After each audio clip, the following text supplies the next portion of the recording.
Good morning, everyone. Welcome to Council Chambers this unusually warm Tuesday morning for September. Welcome to the Committee of the Whole of the Municipality of the County of Kings. The day is Tuesday, September 17th, 2024. The hour is 9 a.m. And at this point, I will call the meeting to order and begin by taking roll call. So if council could please indicate their presence on the electronic pin pads in front of them, that would be greatly appreciated. I'll note today's staff have let me know that there is no video streaming this morning. We are having technical difficulties. The audio is available for folks to listen in on, but we have no streaming. So IT staff are working on the video aspect of things. So if you're hearing from folks, they can listen. They just can't see how gorgeous we all look this morning. We have one counselor absent, Counselor Harding, I believe. There he is. Okay. Well, Mark, I'm present. Good morning, Counselor. Oh, it's okay. We'll move to item 2, approval of the agenda. I'd like a motion to approve the agenda. Moved by Counselor Burgess, seconded by Counselor Granger. Discussion on the agenda. Any additions, omissions, deletions, comments, questions? Seeing none, all in favor of approving the agenda this morning, please indicate in the usual fashion. Ditto for those contrary-minded.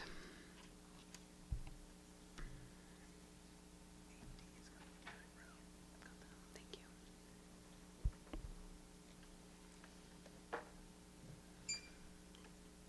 And the motion carries unanimously. Thank you, Council. Item 3, disclosure of conflict of interest issues. Is there any items of conflict of interest that anyone wishes to declare this morning? I actually have one, and it's not a financial conflict of interest, but I do sit on the board of Engage Nova Scotia, and so I will be asking Mayor Matart to pop into this chair for that discussion so that I can take my seat in the gallery, if that's okay with him. Mayor Matart, thumbs up? Okay, thank you. Perfect. Item 4, approval of minutes. The last time Committee of the Whole met was July 16th. 2024. I look for a motion to approve those minutes, barring any errors or omissions. Could I have a motion to approve? Councillor Davison, seconded by Councillor Allen. Thank you so much. Any discussion, comments, questions on the minutes? Seeing none, all in favor or otherwise, please signify in the usual fashion.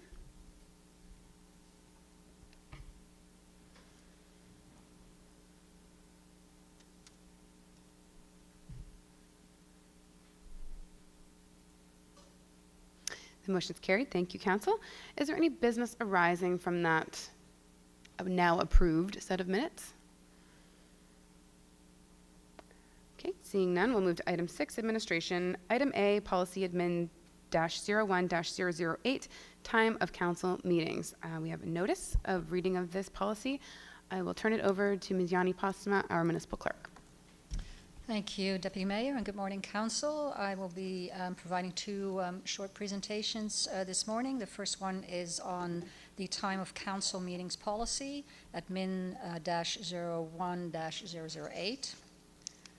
This policy was first adopted in April 2005. It was reviewed and updated in February 2022. And as far as we're aware, there are no operational or logistical difficulties with the current scheduling of council meetings. And as you know, those are the first Tuesday of the month at 6 p.m.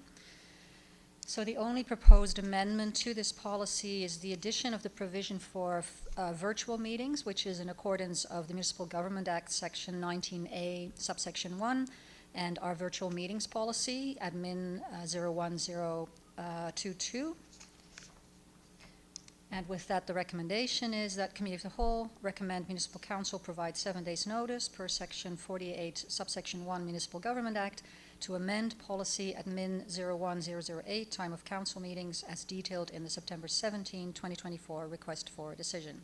Happy to answer any questions you may have. Thank you, Yanni. Are there any questions for Yanni this morning? Relatively straightforward change. Mayor Matart? Partly a question, partly a comment, I think. As everyone knows, this was put in place as a result of COVID, and it's just been carried over. But I remind everyone and ask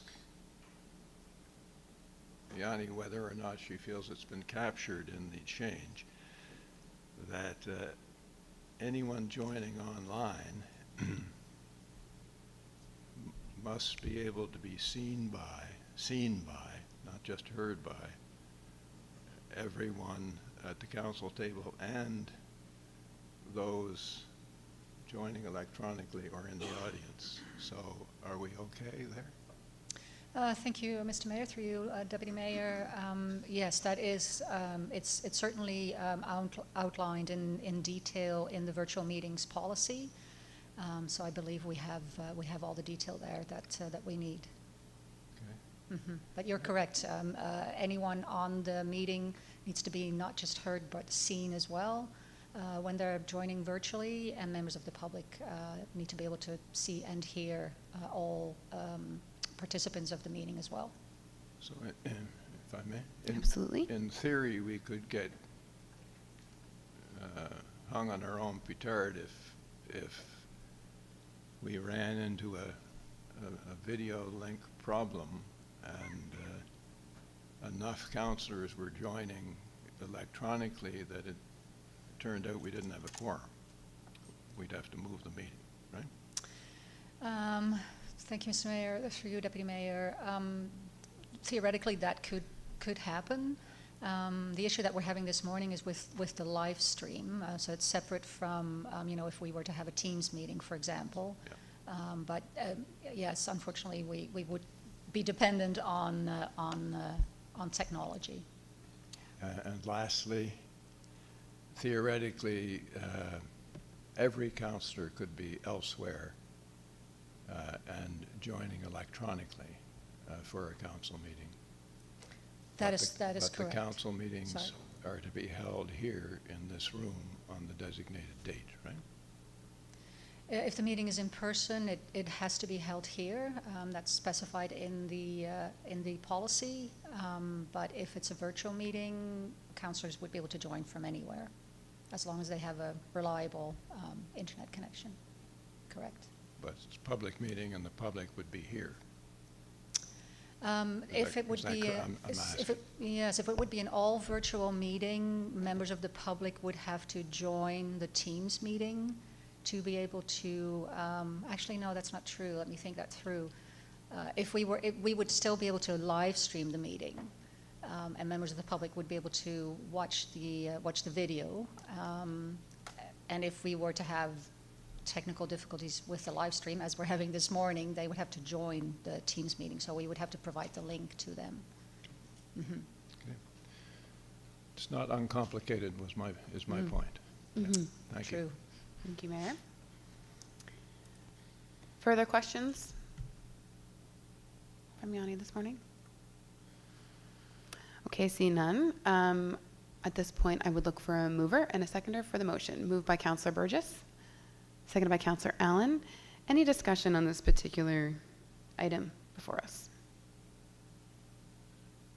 Okay, seeing none, I'll call the question. All in favor or otherwise, please signify in the usual fashion.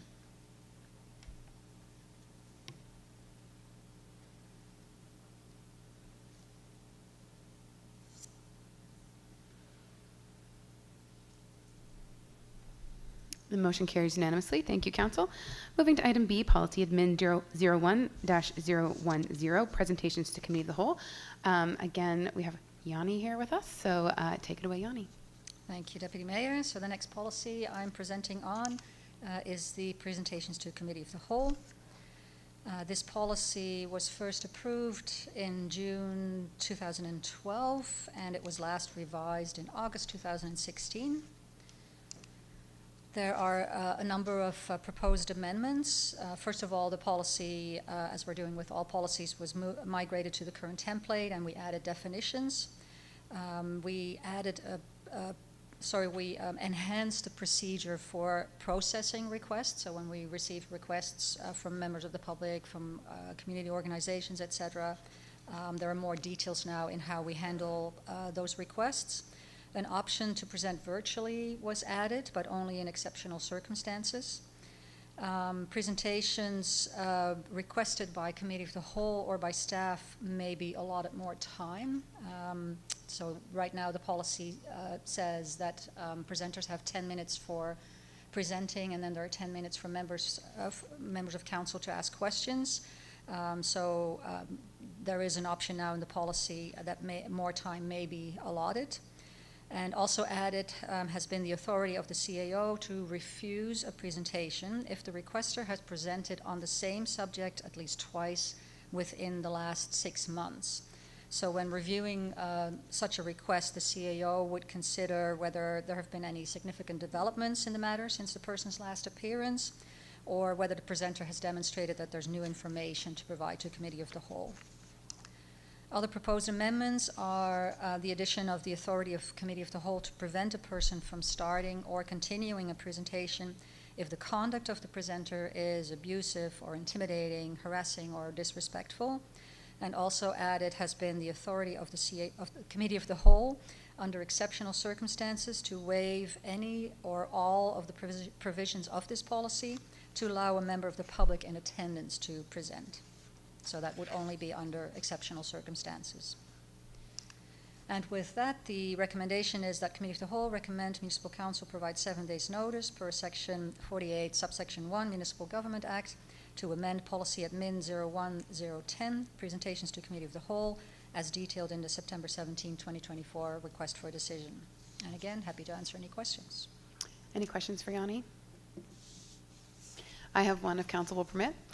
Do we regularly receive requests multiple times from the same people to come back over and over? I know I receive lots of requests as a counselor for information about how to present, and sometimes I get those repeatedly. Is that something that is sort of a problem to get when we have these repeat asks? It is actually quite rare that it happens, but because it does happen very occasionally, we thought it would be good to have a provision in a policy to deal with situations like that. But it is quite rare that we get multiple requests from one requester.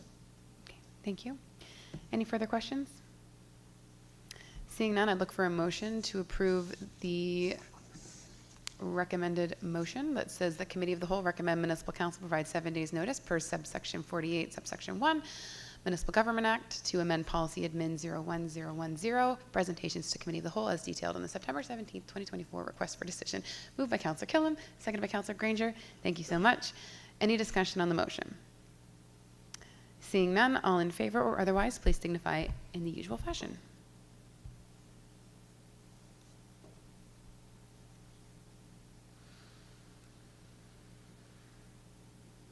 And we'll next be inviting Karen Ward, the policy analyst for the municipality, to the podium to present on item C, policy admin 01-014. Welcome to Committee of the Whole this morning. Thank you. Good morning, Deputy Mayor and Council.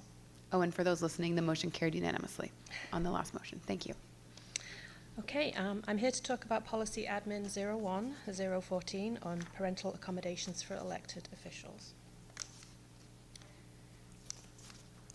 This policy was first adopted on July 3rd, 2018 and has been reviewed as part of our routine policy maintenance. As written, the current policy is in compliance with Section 18 of the Municipal Government Act, and therefore only the following non-substantive amendments are recommended at this time. That is migration to the current template and inclusion of the condition that the parental accommodation may not extend beyond the member's term of office. And with that, the recommendation is that the Committee of the Whole recommend that Municipal Council provide 7 days notice per Section 48, subsection 1 of the Municipal Government Act to amend Policy Admin 01-014, parental accommodations for elected officials, as detailed in the September 17th, 2024 request for decision. Okay, thank you so much. Any discussion or questions on this particular motion? Relatively simple housekeeping changes. I see no questions. Could I have a mover of the motion? Moved by Councillor Allen, seconded by Councillor Harding. Thank you. Discussion, debate? Seeing none. All in favor or otherwise, please signify in the usual fashion.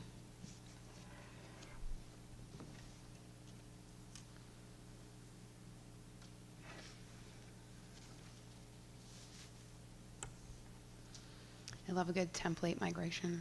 It's good to have them all looking the same. Thank you. Next we have, and thank you, Karen, for your presentation. Next we have Terry Brown. We'll invite to the podium to speak to item 6D, policy PRO 10003, Fire and Emergency Services Providers Registration Notice. And as a note for those listening online, that motion carried unanimously. Thank you. Welcome, Mr. Brown.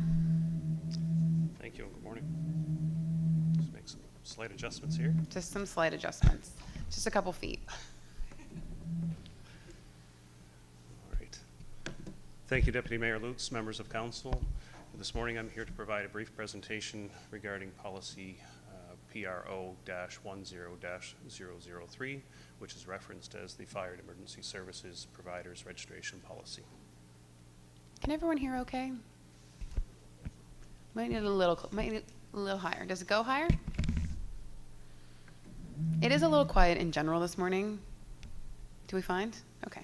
We'll just How's encourage that? everybody to use their musical theater voice, if at all possible. Is this better? Yes. Yeah, okay, sorry.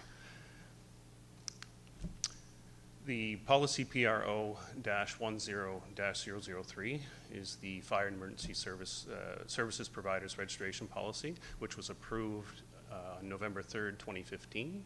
This is a companion document to policy PRO-10-005, referenced as the Fire and Emergency Services Providers Funding Policy, which was adopted recently in July of 2024.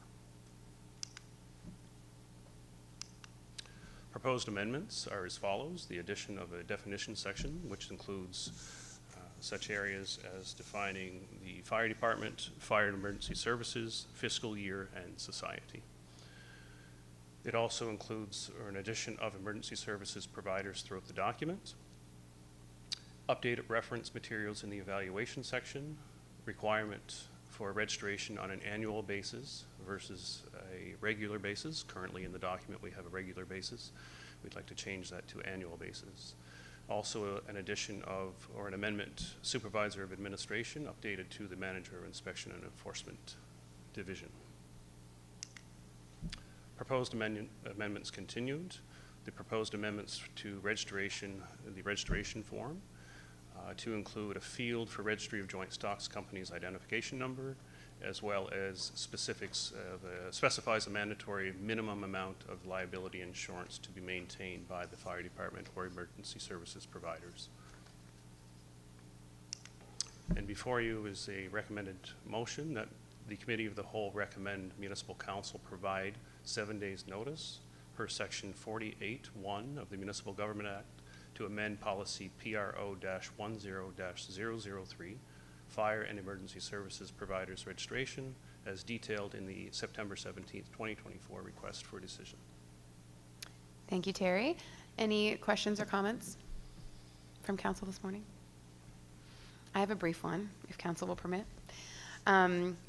I noticed this didn't go, or this wasn't a recommended motion from the Fire Service Advisory Committee. Is that because this is a document intended to address an internal municipal process, the process of registration, versus one that needed to be run through the Fire Services Advisory Committee? That's correct. It's to align both documents with the funding policy and the registration policy. So we have had a bit of back and forth with the Fire Services Advisory Chair as well, and there was no comment that from that committee. Perfect. Thank you. Any other questions? Okay. Seeing none, I'd look for a mover of the motion that Terry so kindly read for us already. Moved by Councillor Allen, seconded by Mayor Matart. Any debate, discussion? Seeing none, all in favor or otherwise, please signify in the usual fashion.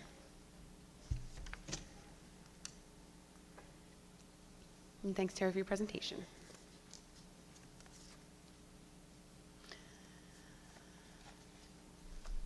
Motion carries unanimously. Thank you, Council.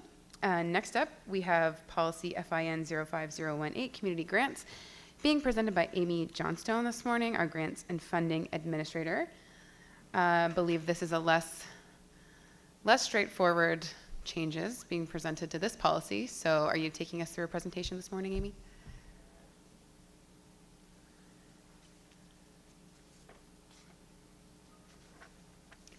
This is probably our most red policy that the municipality has, I would imagine.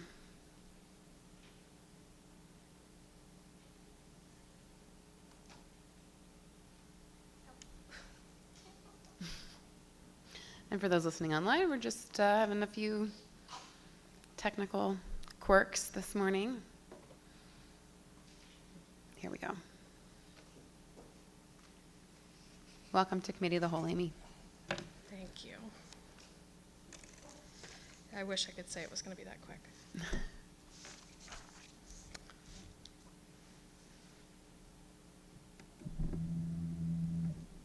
I'm a bit rusty, so bear with me. So as I'm ending my term in recreation and returning to the grants and funding role, the Deputy CAO thought it would be a nice little treat for me to step in front of you all today and present the request to Committee of the Whole to consider recommending Municipal Council approve amendments to Policy FIN 05-018 Community Grants as included in the agenda package. The Community Grants Policy was initially adopted in January 2018 and most recently updated in December 2022. Wait a second. The community, throughout the last few grant cycles, staff have been noting issues and opportunities for clarification and recording potential changes that may work to improve the policy. Staff met to review the policy and discuss these potential amendments to ensure alignment with demonstrated and emerging needs of organizations while maintaining the municipality's responsibility to its ratepayers. Appendix A is the recommended policy with the updated content highlighted for ease in reviewing. There's also been some content removed, which I'll include in the presentation today. Before I get started, I do want to just give a quick shout out to Joanna McGrath and Lorianne Clark for filling this role with a lot of care and detail while I was away, down the hall.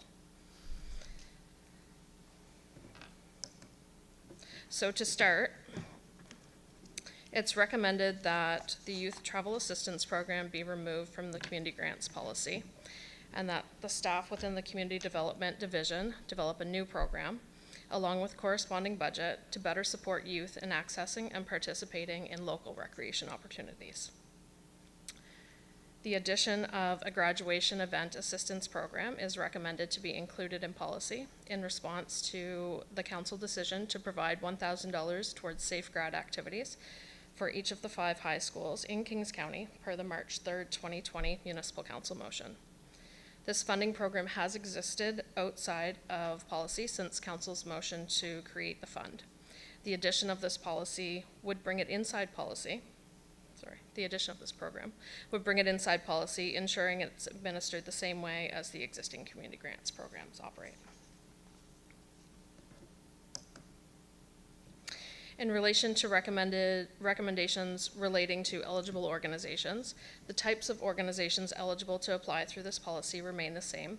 However, it is proposed that organizations are now required to have been a registered entity for a minimum of 12 months.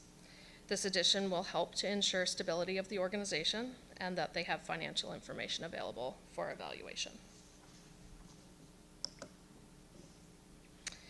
In keeping with the vision, mission, and values of the municipality, to provide clarity and following federal and provincial grant awarding, it is proposed to add that the municipality does not provide financial support for applications promoting or supporting political organizations, and that applications relating to faith-based organizations are only eligible to apply for funding through the Councillor Grants to Organizations program, with projects or initiatives relating to accessible community space available for public use. Staff found examples of several existing municipal and government policies restricting or refusing funding to faith-based organizations. Staff also acknowledged that locally, faith-based organizations may house space for community gatherings, so feel that while not restricting access to funding completely, but moving these organizations under the Councillor Grants to Organizations program would allow councillors to review these applications and more appropriately fund than if they fell under any other grant program and were evaluated alongside other organizations that are solely for the greater use, for use by the greater public. Some way around there.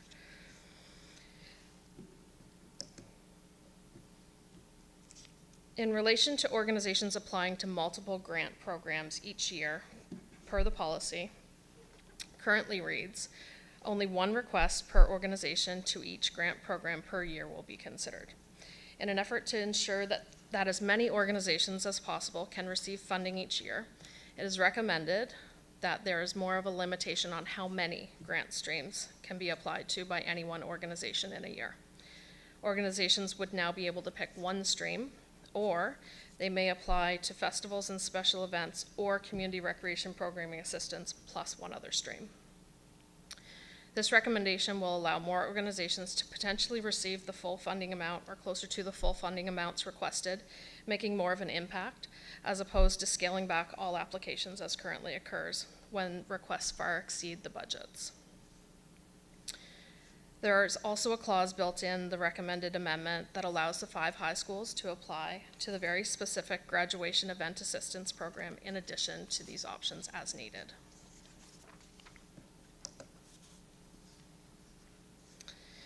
Additional general statements are recommended to be added that state the municipality is not to be considered the primary source of funding.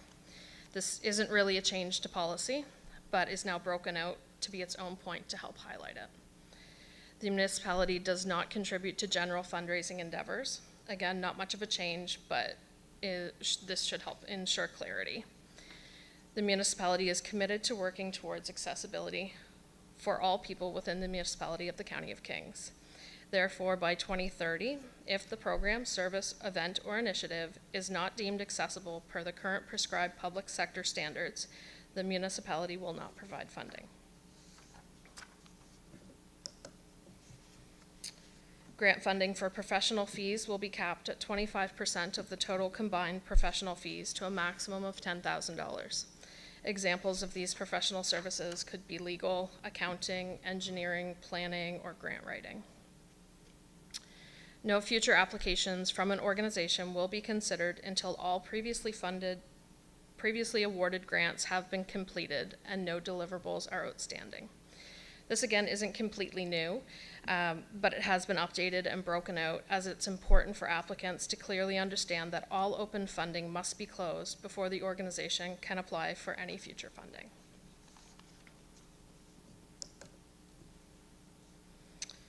Now into the specific grant programs contained in the policy. First is community festivals and special events. A bit of a reorganization to the layout of the information aims to highlight the note that preference will be given to events within the municipality of the County of Kings boundary. As well, a note of clarification was added for applicants seeking funding for sports events, tournaments, or training camps, that they are not eligible for funding through this grant.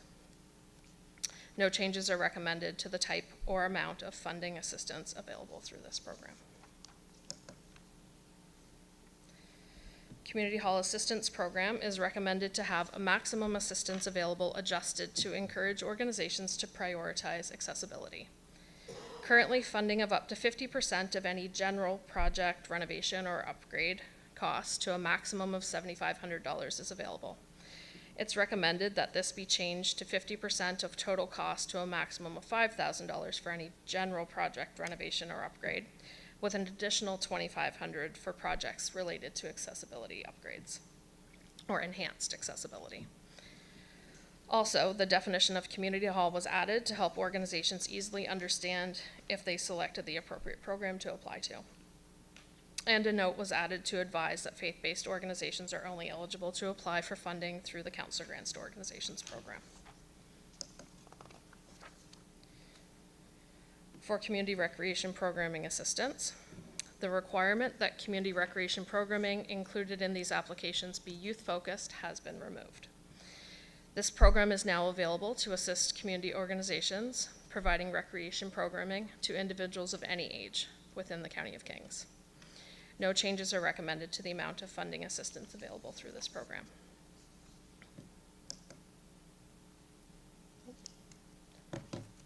King's vision. To ensure this funding program's intent of supporting organizations undertaking major capital projects that align with the municipality's strategic priorities, a change is recommended to the minimum request amount for a single project from $7,500 to $25,000.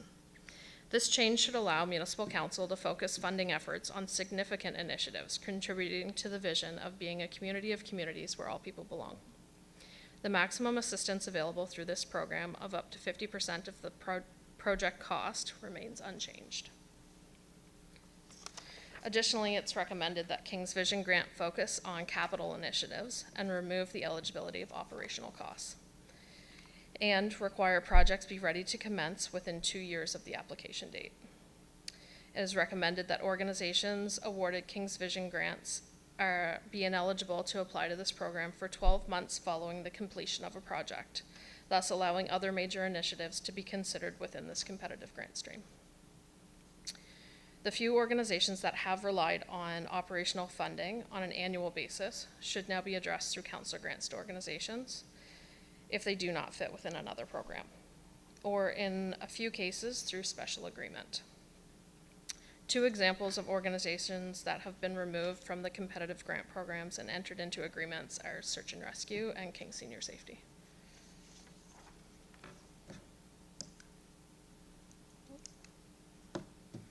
And finally, Park, Playground, and Trail. Currently, all applications to this grant are evaluated, scored, and ranked. Funding is then scaled to ensure awards stay within program budget. Staff noted that larger capital projects, usually trails, with higher costs and therefore higher requests, then have a major effect on funding available to support the smaller projects, usually maintenance, that score near them. It is recommended that this program be adjusted to limit the amount of capital projects for trails to those with total project costs of under $50,000, and thereby encourage larger projects to seek King's Vision funding where inappropriate. The amount of playground maintenance is also recommended to be increased from $4,500 to $7,500 per park or playground. There's also a recommendation that funding of minor trail development or expansion be capped at $600 per kilometer of trail based on numbers previously provided by AVTC. Financial implications related to today's request for decision include the Youth Travel Assistance Program and its associated budget will be removed from the grant program budget beginning in fiscal 25-26. The existing grant budget for Graduation Event Assistance Program will be grouped with grants beginning fiscal 25-26. And as is standard practice, budgets will be prepared and presented during the annual municipal budget deliberations. Alternatively, Committee of the Whole may propose changes to the draft updated community grants policy or may maintain the current policy unaltered. If approved as amended, the community grants policy, FIN 05018, will be posted on the municipal website, and staff will work to prepare applications and plan for a public information session. With that, we're back at the recommendation, and I can take any questions or defer. Perfect. Thanks, Amy.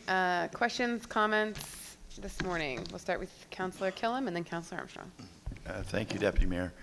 I've had 2 requests from organizations, the North Mountain Tapestry and the Northville Heritage organization. Is there funding available at any time during the year on an emergency basis?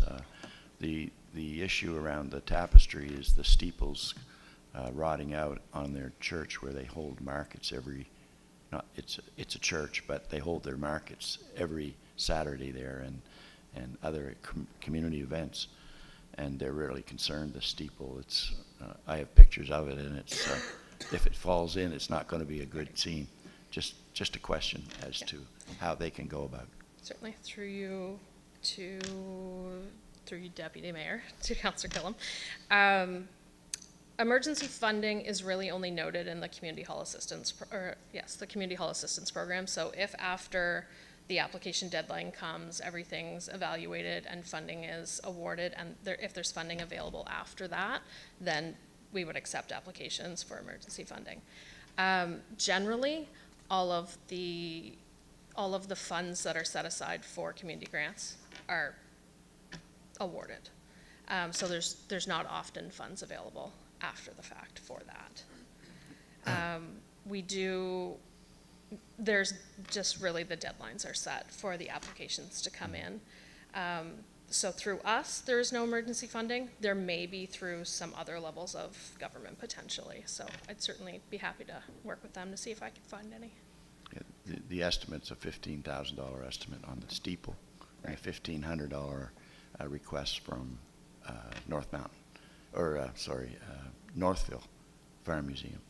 So what should I tell them? Our applications are all closed at the moment. We have no funding left in the community grants budgets. But applications will open again in January for those programs. So for the time being, we don't have any funding available through this program, but they can certainly contact me and I can have a chat with them and see if I can find some other funding sources for them. Okay, thank you. Thanks, Councillor Killam. We'll get the full board up this morning. All right, Councillor Armstrong, you're next. Thank you, Deputy Mayor. I have a few, if you give me a little leeway. The first thing is in your report, you mentioned that church halls are no longer eligible under community halls. They would only be eligible under grants, council grants to organizations. But in some cases, church halls are community halls.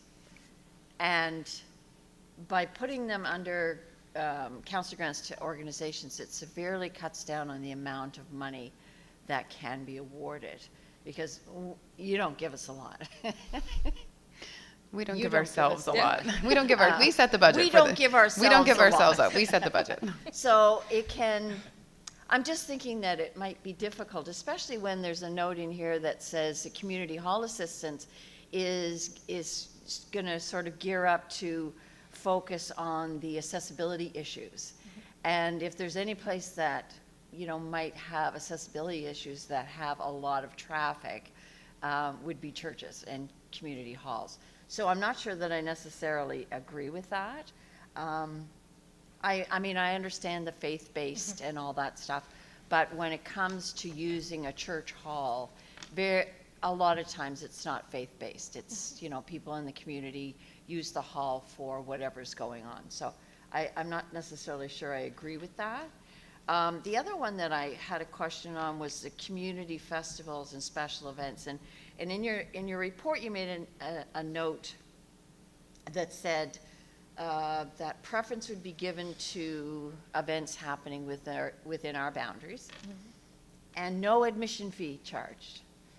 And I'm curious to know why you wrote in no admission fee charged, because I mean, I think of down where I am, we've got the World's Fair, the Tremont Fair. It's one day, Labor Day weekend, and, you know, a lot of the money that they generate for their year-round activities through 4-H and other things is the gate.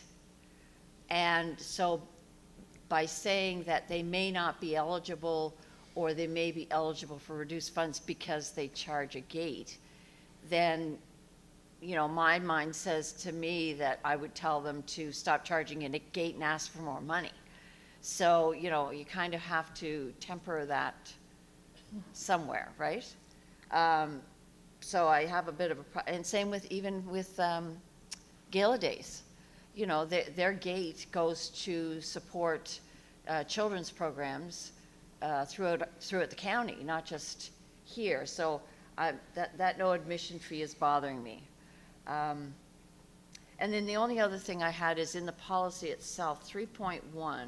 Let's see if I can pull this down real quick. Not untech yourself. New 3.1 or old 3.1? 3.1, the general statement, yeah. May only be awarded to eligible organizations that at the date of application have been registered for a minimum of 12 months. And I guess, you know, I sort of see a certain logic behind that. But then again, I look down into my district where we have a thriving Kingston Farmers Market, which last year was eligible for funding. And they were just, last year was their first year, you know, and they never would have got off the ground without the money that we provided. So if you it seems to me that you may be tamping down enthusiasm within the community for events if they know they have to, like, how do they get up and running for 12 months if they can't generate any income through grants from their own municipality? So I have a problem with that one. And then we get into 3.12, and this is just a question, and perhaps a snarky one, but it says the CAO will provide an annual report to council on which organizations have received grants and for what amounts. And I don't remember ever seeing that. Oh, so you don't send it to us, you just publish it somewhere. Okay. Okay. Do you want to respond? A little snarky. But it's early in the morning. Thank you. You don't have to, yeah. We're going to let that sleeping dog lie unless the CAO wants to jump in there. Okay, we've got Councillor Granger, then Councillor Hurdle. I'm going to have to, actually, Councillor Armstrong addressed two of mine, so I'm good. We can move on. Thank you. Okay. Which two were they, Councillor Granger? Just so staff can record who's feeling what. The admission, the no Admission? admission, Okay. and also the community halls. Community halls and Right, and- faith-based Yeah. community halls being exempt. Okay. Thank you so much. Councillor Hurdle. Thank you, Deputy Mayor. Through you, and Councillor Armstrong addressed my question on 3.1, so I'm happy with that question being asked already. On the general statements, page 38, 3.2, it says applications promoting or supporting any political organization. I like this. My only question is, do we have a working definition of what is considered to be a political organization? I'm sure that could be big or small depending on what your concept of that might be. Through you to the councillor. We don't currently have a definition section within this policy. So we could certainly define that within that point if need be.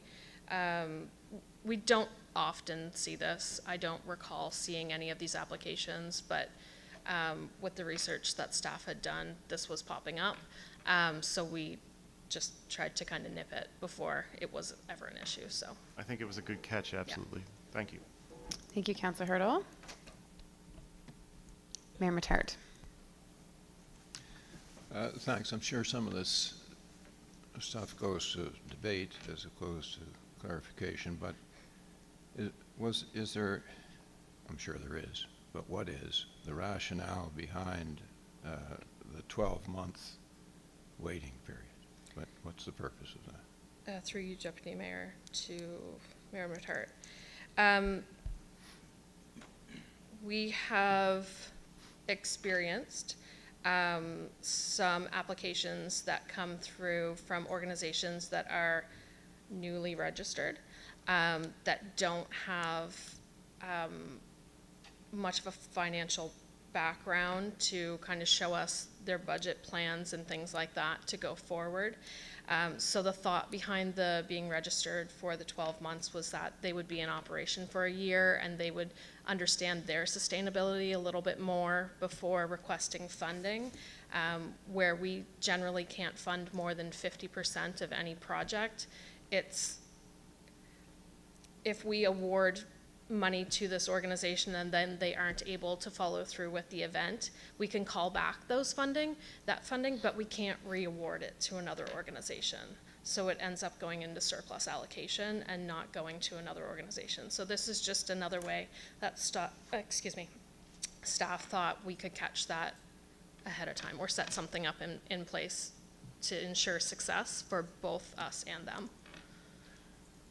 Thank you. You can get registered pretty easily and pretty quickly and pretty cheaply. But how is it intended that we get the communication out there for people to understand that they're going to have to be registered for a year before they get to us? I'm having some trouble with that, but has any thought been given to that? Again, through you to the mayor. Annually, we host grant information sessions, so certainly that would be a time that this would be one of the new additions to the policy that we would certainly be highlighting for the public. I'm accessible literally 24 hours a day for folks to reach out to me too on the streets and wherever it seems. So I'm certainly happy to chat with folks about how to do that. I've gone through the process with some of the outside organizations that I work with as well, so I'm comfortable in helping folks in guiding them in that direction as to how to register themselves. And I have one more, if I may be permitted. You may. King's Vision grants, we've been doing some straddling in that area, have we not, in recent years, by spreading some of the grants over a period of years? Yeah. Am I in the right lane? Okay. So if there must be a 12-month hiatus waiting period between getting one grant and applying for the next grant, how do we work that out when we've got partial payments of the one application coming out over a 5-year period? Through you, Deputy Mayor, to Mayor Matar. So as it currently exists in policy and is continued to be hopefully recommended that way, that when an organization is awarded a grant, whether it be a single year or multi-year, they're ineligible to apply to that program until that funding is complete anyway. So if someone was awarded a multi-year, which council absolutely has the ability to do within budget, they would just work through that program, that project or initiative until it's complete. Once complete, they would have to wait one grant cycle until they could apply again to that program. They could apply that following year to another grant program if they had a project or initiative that fell within one of those, but specifically to King's Vision grant, just because they are larger initiatives, and especially in the case of multi-years, we're awarding larger sums of money. So when they finish, that would open up that money to be awarded to another organization. Okay, I appreciate that explanation. Thank you. Thanks, Mayor. Councillor Davison, then Councillor Harding. Thank you, Deputy Mayor, through you. Just a quick, Councillor Armstrong always beats me to the button, and when she does, she usually asks the questions that I want to ask. First question is, what is considered a faith-based organization? Well, I guess I don't have a specific definition. Similar to the political organizations, it would be, I'm not sure if it actually speaks to it in here or not, any organization that their primary focus is to operate as a faith-based organization. So it could be a lot of organizations. Generally, we're speaking in terms of churches and things like those with built facility, is who we generally see come through. All right. It seems that over the last few years, faith-based organizations have really taken the bottom of the barrel with a lot of things, and they've really struggled to come up out of the bottom to for their organizations to raise money. They've lost a lot of people that supported churches. I personally grew up in a church, and I see the struggles that they continue to have every day. Some of the hardest working volunteers out there, and there was something last night that they had to meet in a church for shelters. We all know about the homeless and the issue we have with that right now. I kind of disagree with that policy of not supporting. They're the hardest working volunteers out there, and they're also the least respected. I would hope maybe we could look at that one again and see if there's something we can do about the faith-based, because, like I say, they've had a rough go over COVID, and they raise money in different ways, bringing people in for music, or they do breakfasts or dinners to try to raise money, and now we're going to step away from helping those organizations, which I completely disagree with. That's all I have for now. Thank you, Councillor. So we're still in questions. Once we have a motion, we can talk about any potential amendments or changes we may wish to make, just as a reminder to council. Councillor Harding, then Councillor Allen, and then I'll go to you, Councillor Killam, for a second time. Through you, Deputy Mayor, I just want to echo what Martha said that about community halls. I have one in Harmony that's hooked right onto the church. It's the community center, and it's the church. So I don't know how we would have to look at this. If they called it the community center or they would call it the church, whoever needs help. So I just want to bring that out. I don't know how to solve this, but anyway, if anybody can help, thank you. That's interesting, Councillor. The Southport Community Hall is a community hall, but hosts a church there. And it's not a church, but it hosts a church on Sundays and other days of the week. So yes, lots of nuance happening around this issue. Councillor Allen, then Councillor Killam for a second time. Thank you, Deputy Mayor. Mine's more a form of comment. Over the last 8 years I've been here, the amount of $8,000 per councillor to distribute in their riding has never changed, but the amount of organizations that qualify to apply under that has increased. So I was just wondering if staff ever looks at increasing the amount. Through you, Councillor, or through you, Deputy Mayor, to the Councillor. Certainly, as things are redirected from other grant programs to councillor grants to organizations, that is a conversation. Budget is decided during annual budget deliberations, so it is absolutely council's decision as to how much you'd like to allocate to that program. But I likely would see a slightly larger amount come through in the coming years as things are redirected in that direction. So it's something that the new council should look into, ideally, hopefully. I think that's a great idea. Yeah, thank you. Thank you. Might make Amy's job easier. Deputy CAO Frost, did you have a comment? Thank you, Deputy Mayor. Through you to Councillor Allen, I'd just also add that a number of grants have also been removed from council grants to organizations. So there was the school food program, which probably predated this council, I guess, now that I think about it, but that was one of the biggest asks that went through council grants to organization, which was completely removed, but the money didn't change. So again, would also reiterate that it's the council's decision how much money to allocate to those grant funds. Thank you to Deputy CAO. Councillor Killam for a second time, then Councillor Armstrong for a second time. Thank you, Deputy Mayor. Through you to Lorianne. I guess I'm trying to word this in a good way. Is there anything in these policies that would discourage free will offerings, and do free will offerings get declared at all with considering revenues for organizations? Because there's a lot of things that happen that events happen that is free will offering and not a set amount at the gate. Through you to the councillor, I think that really is just how revenue is recorded. So if in 1 year they're recording the revenue as gate free will offering or something along those lines, that certainly would just be on their books. But again, the gate admission isn't making anyone ineligible. It's just, policy states that preference will be given.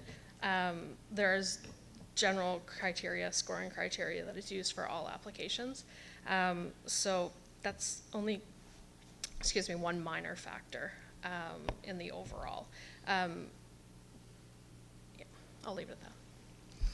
Okay. Yeah. Thanks, Councillor. That's all I was getting to. Thank you. Councillor Armstrong for the second time. Thank you. I just want to go back to this, 3.1 again, where you say that they must, to be eligible, they must be registered for a minimum of 12 months. So technically, they could go in and register with the Joint Registry of Stocks, but that doesn't necessarily mean that they're going to have a financial statement. They could just register this May and next year when they put in an application, they can say, oh yeah, we're registered. It's still not going to give them the kind of financial, I don't want to say stability, but the financial information that you'd be looking for anyway. So if you're going to put that in there, that they have to be basically in existence for 12 months, and you're hinging it on the fact that they don't have financials if they're not there for 12 months, shouldn't that be part of what you're saying there? Not that just the fact that they're registered, but that they also have their first financial statement. Because like I said, they can register and just sit there for a year. And the registration is there. Yes, we're registered. And then you could be in the same place that you are now, where they come in and they basically dump a piece of, Post-it notes in front of you and say, here's what we want to do and here's how we want to pay for it. But they're registered, but they're still not giving you any more information than they would have any other time. Through you, Deputy Mayor, to Councillor Armstrong. So we use the Registry of Joint Stocks as kind of a baseline when we say that organizations need to be registered for a minimum of 12 months. To re-register after that 12 months, you need to provide an updated list of your board of directors and things like that, and note that you've had an AGM and things. So there is that baseline that the organization has been in place for this amount of time with a board, and they intend to continue, or that is the absolute baseline sort of thing that we use. We don't pull information from Registry of Joint Stocks.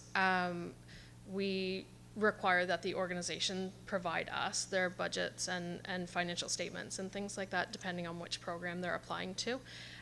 So in knowing that they have to do that to continue with their registration status, at least do a cash flow or a balance sheet to provide that to the registry, allows us to know that they're at least working towards those sorts of things.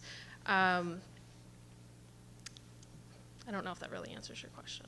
Well, I guess my question is yes, if they want to re-register with the joint stocks, like you say, board of directors, blah, blah, blah. But if they haven't done anything, they don't have any financial statement, but they still have a board and they still want to be registered. So would they say, oh, well, you can't register if you don't provide us with this financial information? I would have to look into that a little further with what the requirements of joint stocks are. We, though, when they apply to us, we would require that they include their budgets for whatever the project is that they're applying to, and the financial statements for that previous year, whether it is zero or not. And I guess that's what I'm saying is, if that's what you want, then that's what you should be asking for, not necessarily that they're registered with the joint registrar. That might be one, it must be registered with and have 1 year's financial statement. Because it doesn't say that. It just says it needs to be registered. Yes, through you to the councillor. 3.1 is speaking just generally to the eligible organizations. So it does, in the policy, go a little further into what you need to provide us to be eligible for specific programs. I thought that's what I was looking at. The general eligibility statement for who is eligible to apply. Okay. I thought I was looking at the policy. I didn't see anything here. So I think, Councillor. Applications, okay. In the specific, grant. 3.18, yep, okay, Yeah. thank you. Okay, Deputy CIO Frost? Thank you, Deputy Mayor. And just to add to what Amy said, so every year, once you're registered, you need to provide your financial information to Registry of Joint Stock. So whatever that financial looks like, whether or not they've done any business or not, that needs to be provided. So we know that would be in place. So whether it's all zeros or whether they've done activity, it's still done once they've been in operation. Thank you for that clarification. Councillor Granger. Thank you, Madam Chair, through you. I just wanted to ask about the graduation event assistance. In my district, I have 2 homeschool groups. One is for littles and one is for little olders, and they graduate as well. So I'm wondering what allowances we have for that, because we seem to have targeted the 5 high schools, but we were kind of leaving out another group. Is there any opening for that? Through you to the counselor. Through the specific graduation event assistance program, that program was created based on council's motion to provide $1,000 for safe grad events, in which the 5 high schools within the county participate in or host in some way. As for other elementaries or homeschools or other types of graduations that may happen, if they qualify within that 3.1 section, they can certainly apply, likely through a council grants to organizations, to request funding for whatever it is that they may need there. So it could be the graduation event, certainly. Okay. Yep. And if I may, I truly appreciate the fact that you worked in the King's vision and put it with our strategic priorities. That's appreciated.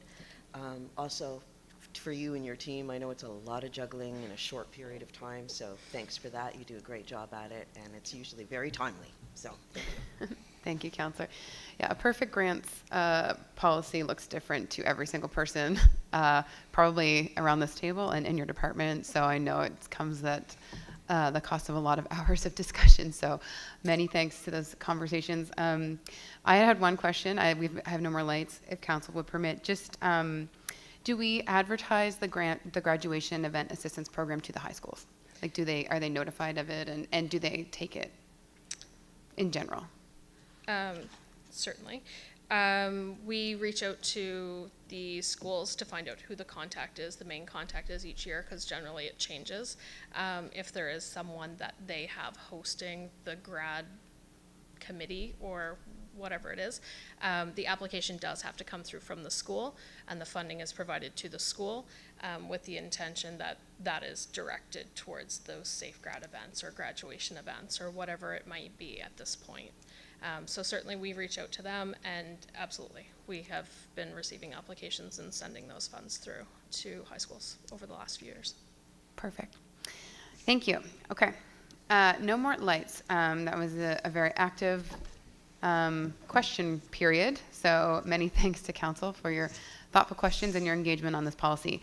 We now have a motion which we are required to consider. That Committee of the Whole recommend Municipal Council give 7 days notice per Section 48, Subsection 1 Municipal Government Act to amend Policy FIN-05-018 Community Grants as detailed on the September 17th, 2024 request for decision.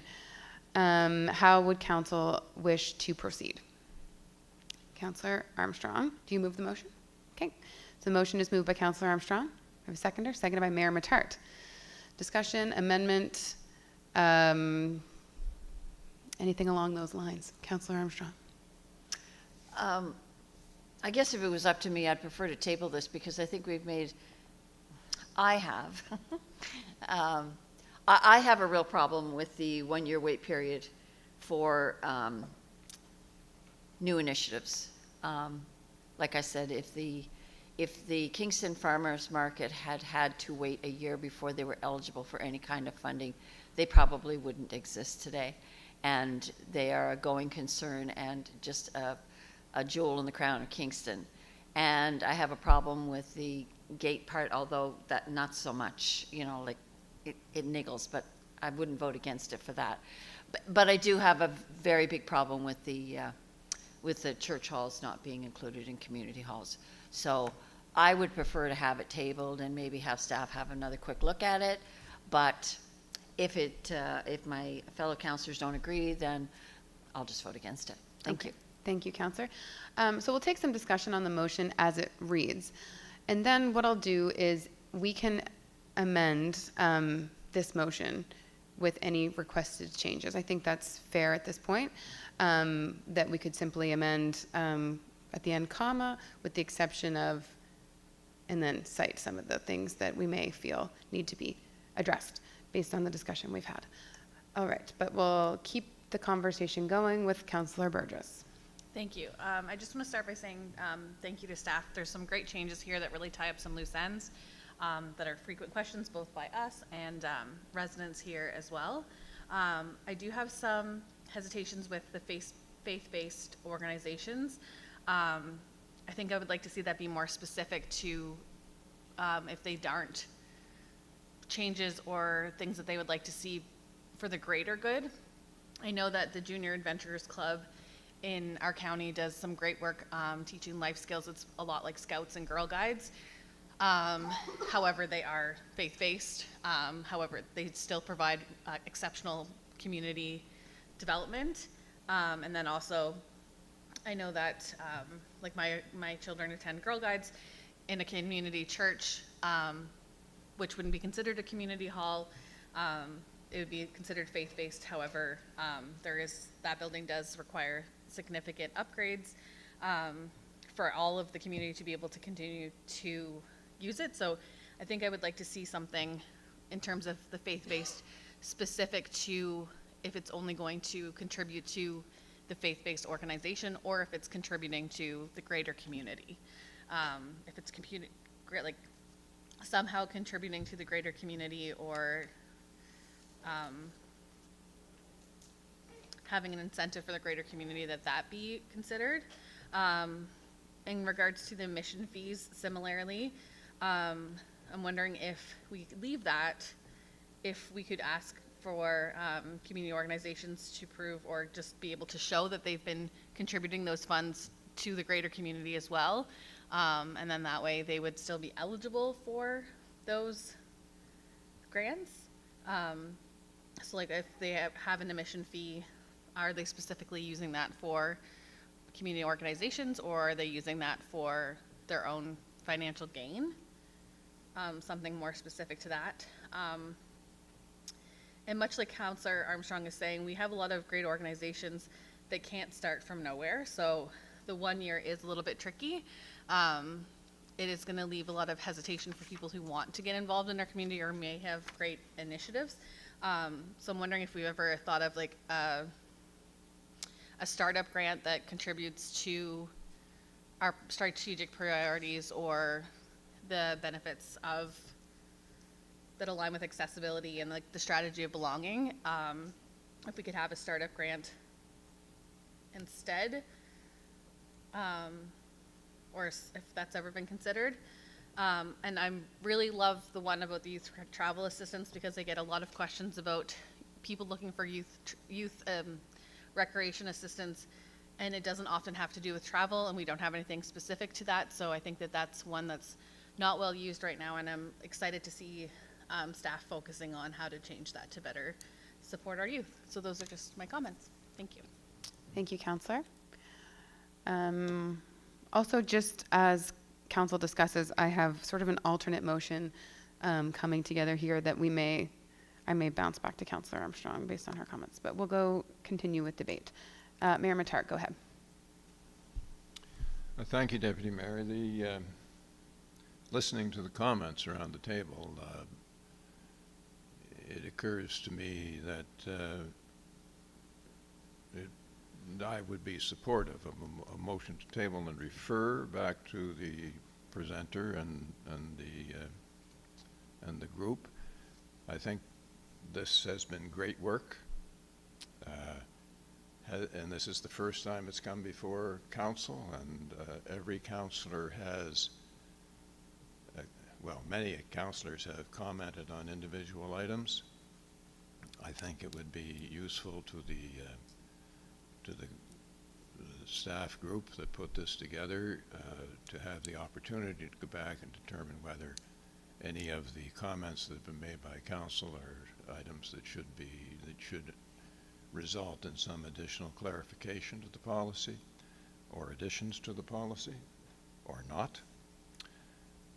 And having said that, I would, and amendments would, I suggest would get out of control if we each attempted to amend this motion by all the individual things we've been speaking of. But before I leave the mic, my only concern, quite frankly, is the 12-month thing, because people aren't aware of that, and people come to an individual councillor and they say what do we have to do to get into a program? And you say, well, first you have to be a society, so you go out and get an organization, but then they only got 8 months before the next round, and so that'll spin them out for another year. So that's a difficult one, I think, but I could be wrong, and the staff group could convince me of that. And just lastly, to Councillor Killam's point about free will offerings, I don't think, my own opinion, I don't think they fall within what is stated in the policy as being an entry fee. An entry fee demands a certain amount. A free will offering may not be given, so they're quite different. That's all I have, thanks. Thank you, Mayor. Deputy CAO? Thank you, Deputy Mayor. Just to share a thought on timing, and this is probably important and something that should have been mentioned, because this is a policy and we have to provide 7 days notice for approval that it needs to go through 2 meetings. So right now we're looking at a special council meeting after this meeting, and then your final council meeting is this council on October, whatever that date is, 3rd or 4th. So if this isn't passed today with amendments, however council sees fit, then it will have to go to the next council, which is certainly fine, but what that will do is delay the entire grant process where we normally start to get applications out the end of the year. So by the time a new council's in place, we meet with them and talk about a new grants policy again. And again, we know that there'll be a few new people around the table, so we'll have to bring them up to speed on that it will delay the process, which may mean that we have to go through another year with our current grants policy, which again, if that's council's decision, that's one of the recommended options. Thank you, Deputy CAO Frost. I wonder if it would be possible to schedule an additional special council meeting at some point within the time frame that we've got to be able to allow the changes that council is required to be considered by staff and brought back to council, and then have a special meeting with this on the agenda to finalize things for the purposes of having the grants process be able to continue. To you, Deputy Mayor, certainly that's an option. Again, if we want to schedule an additional meeting, that's, it's always an option. It's never easy. To summarize what I've heard, the concerns being, I've heard 2 main things. I've heard other things, but again, some of them, which I think can be addressed kind of in the operation of the policy, but it's really about faith-based organizations having access to the Community Halls Assistance Program, which is really that one line. It could be changed or amended to say that faith-based organizations are eligible to apply through funding through the Council of Grants Organizations or Community Hall Assistance, and the other one being the 12 months registration, which could easily be removed. Okay. Those are, again, the 2 main things that I've heard from everybody around the table were those two items. Agreed. So that's what I have written down in sort of an alternate motion that I was going to suggest accompany a tabling motion. So I think everyone just take a moment to absorb those 2 things, that there's the potential to amend to strike the 12 months. And this is for Haley's benefit too, because she's also trying to craft something as we move along and consider these changes. So to strike the 12-month requirement in item 3.1, and then similarly to address the restrictions on faith-based community spaces outlined in the Community Hall Assistance Program. So I'll let her continue to work away over there. Apologies. It's never easy. At this time, we'll continue with council comment until we can come to some sort of resolution. Councillor Davison, go ahead. Thank you, Deputy Mayor, for allowing me to speak again. I do agree with the Deputy CAO there. Those are 2 of the main things we're talking about is the faith-based.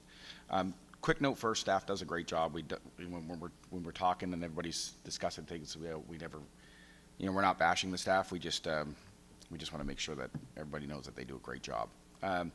amendment on the faith-based is, if we could get something through on an amendment for faith-based, I would certainly support this. The year long, I understand what Councillor Burgess is saying. Be nice if it was a little shorter, but that doesn't concern me as much as the faith-based. If we can get something in an amendment to sort of get that under control, then I would probably I'd probably vote for this. If it has to be tabled, I agree we should probably do it quicker than not and have something put in place that we're here to get this finished. But if we can certainly look at the faith-based, I would probably change my mind on voting for this amendment, or for this recommendation. Okay, perfect. So we have, and just a reminder of process, we have the motion moved and seconded. So we can move to amend it or to table at any point. Moving now to Councillor Armstrong for the second time on the motion. I do have one quick question. To our Deputy CIO's point, if we tabled this, can we bring it back to Council in October? Or does it have to go back to Committee of the Whole? Deputy CIO? If you... You're on, yeah. Sorry, through you, Deputy Mayor. So if you tabled this, yeah, it would come back to Committee of the Whole, which there's not. I mean, there won't be another Committee of the Whole for this. Understood, council. but I just thought if we could bring it back to Council on the first part of October, and then a special council. I mean, we're having a special council after Committee of the Whole today. There's no reason why we couldn't have one after Committee of the Whole, or do we have one in October? Yeah, so it's council and then 7 days and then notice. council again. But we're having special council today after Committee of the Whole, so we could have another special council after Committee of the Whole in October. We're not having Committee of the Whole in October. That so was you're my saying, question. Yeah, I don't Okay. think. Okay. So, yeah. Understood. Okay. Oh, sorry. I think I turned you off. Sorry. No, I didn't mean to. I don't know how that happened. Sorry. Yeah, I really think that we need to get rid of that 12-month thing. I have every faith in our staff that when applications come forward, whether these groups have been in existence for a year or not, with the amount of paper that some of these organizations will come in, our staff will know whether or not they are prepared and ready to move forward with any kind of an organization or an event. If they come in and just throw the Post-its notes on, it's like, let's pump the brakes here. But if they come in with, everything very, very detailed, which I know that when Kingston came, they came with all the information. I mean, they had it all. So I would put the faith in our staff that they can ferret out the ones that are going to work and the ones that are not going to work. I mean, there's always going to be one or two, right? And I really want the churches and the community halls to go hand in hand, because if there's any place, especially like I say, when we make reference to the fact that of accessibility, churches and community halls, which are attached, are probably the least prepared or the least funded to be able to make accessibility changes to their spaces. And if we can't do it for them, then I think we're letting a lot of communities down. So I'd really like to see that changed. Thank you. Thank you, Councillor. Just a quick question for staff at this point. If the policy is amended to include faith-based organizations as eligible to receive community hall assistance programming funding, we could increase the budget for that program this coming January when we do budget, correct? Or is that a retro, would we now be restricted to the budget set for this current fiscal, meaning everyone sort of gets everyone gets less because the pot hasn't grown to adjust based on these changes? To you, Deputy Mayor, it's important that we keep in mind that budget is completely separate discussion. Yeah. We just need the policy of how we apply the budget that council sets. So again, that's a different discussion. So whatever council decides to put in to allocate for each of the grant lines, that would be determined during budgeting. Perfect. Thank you. Councillor Killam. Thank you. Just more clarification, I guess. with respect to that comment that I made with respect to North Mountain Tapestry and more or less an emergency funding. And it was noted that they could apply, but if there's no money in that budget, is there any other options for them? I think staff responded no, that there was no options, not in the municipality, but that staff could work with them to seek funding alternatives elsewhere. Okay. Yeah. That's good. Thank you. Yep, no problem.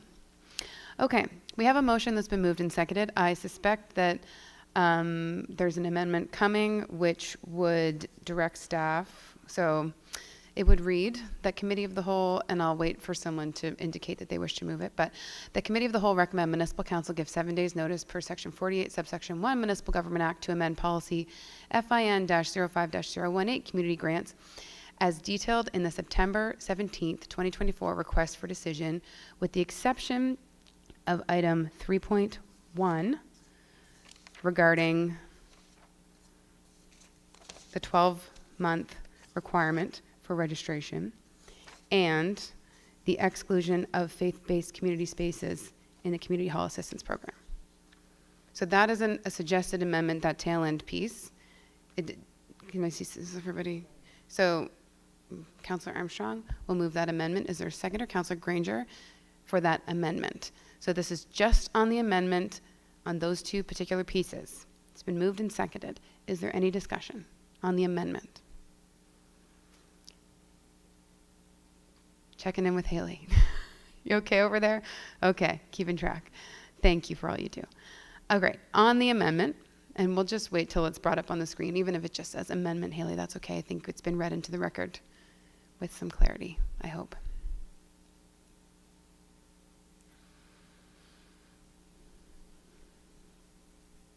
Thank you. On the amendment, any further discussion? It's been moved and seconded. All in favor or otherwise, please signify in the usual fashion.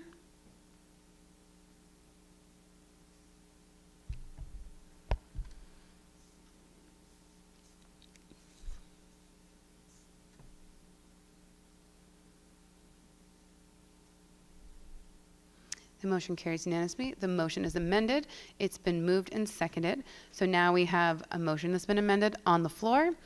At this point, is there any further discussion on the amended motion? Seeing none, all in favor or otherwise, please signify in the usual fashion.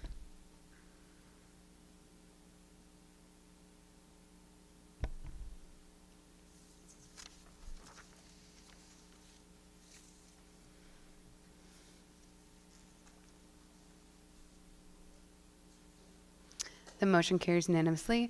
Thank you, Council. Thank you, staff. And now we're on item 6F. However, I have a light. Councillor Hurdle. Thank you, Deputy Mayor. Councillor Allen brought up a point that I thought should be addressed, and perhaps with a motion. He had suggested that in the last 8 years, council grant allocations have not increased, and so I ran the individual councillor allocation of $7,200 through an inflation calculator, and it equals roughly $9,000. So motions are always in order, correct? Mm-hmm. So I'd like to make a motion that Committee of the Whole recommend to Council to increase the councillor grant allocation from the current allocation to $9,100 at the next budget year to account for the loss in spending power due to inflation. Okay. So we have a proposed motion. My comfort level is that this should be part of a larger budget discussion that hinges on staff's proposal to the Budget and Finance, Audit and Finance Committee, and then goes through the proper budget process so that we can fully grasp the implications it might have on the tax rate and the overall budget and the overall grants program. That would be my preference. But I guess it's on the floor, so if there's a seconder, we can move ahead with it. It's seconded by Councillor Allen. Okay, so it's been moved and seconded. Any discussion on this particular motion? Mayor Matart? I'd be happy that with that, if it went forward in the form of a recommendation to staff to consider in the preparation of the next budget, as opposed to a direction that would be included in the next budget. I'm happy with that as a friendly amendment. Okay, Councillor Hurdle's happy with that as a friendly amendment. Okay, Councillor Davidson's light is off. So the motion is now phrased as a recommendation to staff to consider an increase related to inflation as described by Councillor Hurdle in his exact words that he brought forward. I think that's a much more amenable to me, and I appreciate Councillor Hurdle for bringing that forward. And it's been moved and seconded by Councillor Hurdle and Councillor Allen. Is there any further discussion on this motion? Not my favorite to bring a motion forward without notice and our ability to consider it prior to a meeting. However, it's related to the discussion we just had, so I think it's fine. Okay. Any discussion on this motion? Seeing none, all in favor or otherwise, please signify now. And we will not, of course, have the wording on the screen as it was made from the floor, but we'll have the recording of this motion, so the exact wording will be able to be captured between Councillor Hurdle and Mayor Mattart's wording. Thank you. Motion carries unanimously. Thank you. It is 10:30. Should we try to finish? Okay. I was going to say, should we try to finish administration, but we won't even get that far. That's okay. We've concluded one relatively productive discussion, so I believe it is an appropriate time. We will recess for 15 minutes and be back at, actually, we'll give it 20 because we have to walk further for coffee this morning. So we'll give it till 10:45. We are recessed. Thank you.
Got a 1 minute warning before we go back live.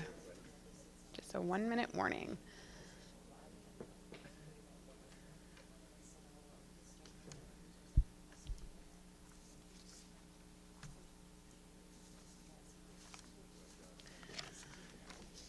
And just a reminder to Mayor Matart that I'll be vacating my seat shortly, for a moment at least. He doesn't care. He doesn't care in the least. Okay. Also, I have word that the live stream is working again, so we are back online. Welcome to everyone who's joining us online. It's nice to have you with us this morning. So we've had a very productive morning thus far, making our way through many important policies of the municipality. And again, a huge thanks to staff for all the work that they do. It's very appreciated. So we are on currently item 6F, policy HR 06-023, respectful workplace. And I'll turn the floor over to the Deputy CAO, Mr. Rob Frost. Rob, welcome to Committee of the Whole this morning. Welcome to the podium. Thank you, Deputy Mayor, and good morning, Council. So I'm here to present on behalf of Kathy Nichols, Human Resources Manager, who's out of office today, and bringing forth a request for decision for the respectful workplace policy. So just a bit of background to this. We had two policies in place, HR 06004, which was a sexual harassment policy, and HR 06005, which was a workplace harassment discrimination policy. These were both adopted back in June of 2012 and have not had any updates or changes since that time. So staff recommend that instead of trying to revamp each policy, that they be blended into a new policy that will address all of the previous issues as well as improvements on a number of items. So the respectful workplace policy aligns terminology with insurance requirements and integrates updated definitions pertaining to discrimination, harassment, and abuse into one unified document. Specifically, it addresses the promotion of a positive work environment, preventing discrimination, harassment, and other forms of misconduct. Again, there was legal and insurance compliance things that needed to be addressed through our insurance company in our policies, so that has been addressed in this one policy. We've also addressed some employee concerns about process when it comes to any complaints that may come forward, supporting our organizational values, and of course enhancing productivity and morale. The other thing that has been added to this particular policy is a more clarified process and a form of how you would submit a complaint should one occur. So with that, I would provide the recommendation that Committee of the Whole recommend Municipal Council provide 7 days notice per Section 48(1) of the Municipal Government Act to repeal policy HR 06004, sexual harassment and policy. Oh, that should be, sorry, sexual harassment policy, I believe. Oh yeah, it should. Yeah, it should just be sexual harassment policy. Okay. And policy HR 06005, which was the workplace harassment. Sorry, I'm all messed up here. That's what happens when you're using somebody else's deck. We'll have to jig this a little bit, but basically that provide 7 days notice that the two policies, 06004 sexual harassment and 06005 workplace harassment and discrimination, be replaced with this respectful workplace policy as detailed in the request for decision. I think it is. It's reading very strangely, but it is technically. You get what it's saying. Yeah, repeal policy HR 06004 sexual harassment, and because it should say sexual harassment policy probably, but the title is probably just sexual harassment, and policy HR. Right. Yes, workplace harassment. Okay. Okay. And open for questions if there is any. Okay. We've got the policy in our package, which I'm sure you've all read. Any questions, any comments? Councillor Hurdle, go ahead. Thank you, Deputy Mayor. Through you, question. I have a concern with the section, it's 3.7, I believe. If you look under that, there is a microaggressions policy, and my concern around microaggressions is they're oftentimes unintentional or can be conceived of differently by those they're made against. And my concern being specifically around the ability for some folks with differences to be involved in the workplace. For example, there is an issue at Oxford University where there was folks avoiding eye contact and not speaking directly to people, considered to be a microaggression, yet this was somebody with autism, and so they're not naturally inclined to be making eye contact or speaking directly. So my concern is that there is the potential, if we include the microaggressions section, and this being one small example, there could be unintentional claims of harassment when it's really just differences in social norms or neurological differences.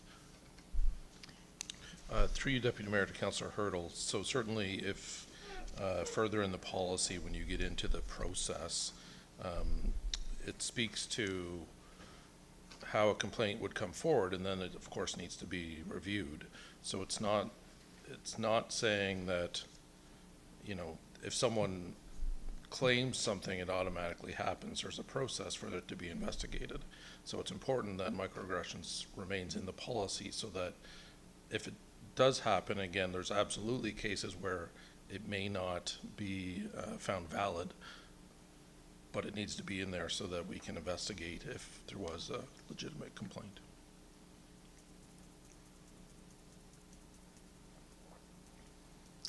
Sometimes the process can be oftentimes considered to be the punishment, and extra subjugation to process can sometimes be that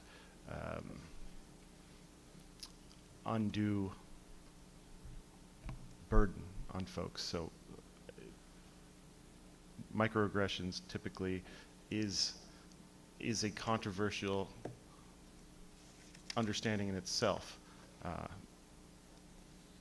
and so its presence within this policy I do have a concern with. Thank you, Councillor. Anything further from questions from Council? Okay, no questions, no comments. All right, could I have a mover of the motion? Moved by Councillor Burgess, seconded by Councillor Granger. Is there any debate or discussion on this motion? Councillor Hurdle? Yes, I'd like to motion to amend and remove this section on microaggressions. Is there a seconder for that motion? Is there a seconder for the motion to amend? Is there a seconder for the motion? The motion to amend fails for want of a seconder. Thanks, Councillor.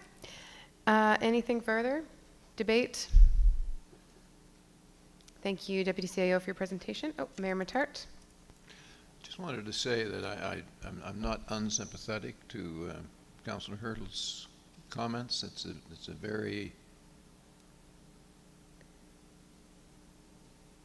difficult area to determine what a microaggression is and whether it exists in the eyes of an individual, is it subjective or objective, and so on. So a great deal of discernment has to go into whether or not that develops into a complaint. But I want to trust the process on this. But I did want to comment that it is a difficult area, and I appreciate Councillor Hurdle's position. Thank you, Mayor Matart. Okay, anything further? Seeing none, we'll call the question. All in favor or otherwise, please indicate in the usual fashion.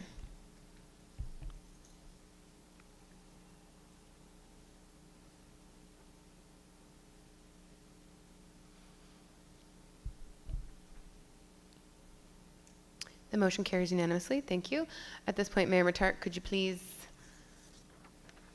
come hither, and I shall... This is the first time I've ever got to do this in 8 years.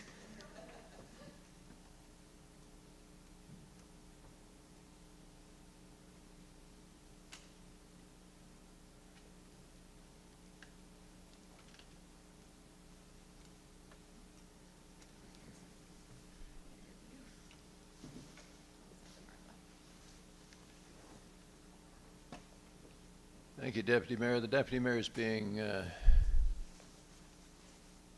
extremely cautious on this, because had I been asked, would never have said that she had a conflict here, but I appreciate what the intent is.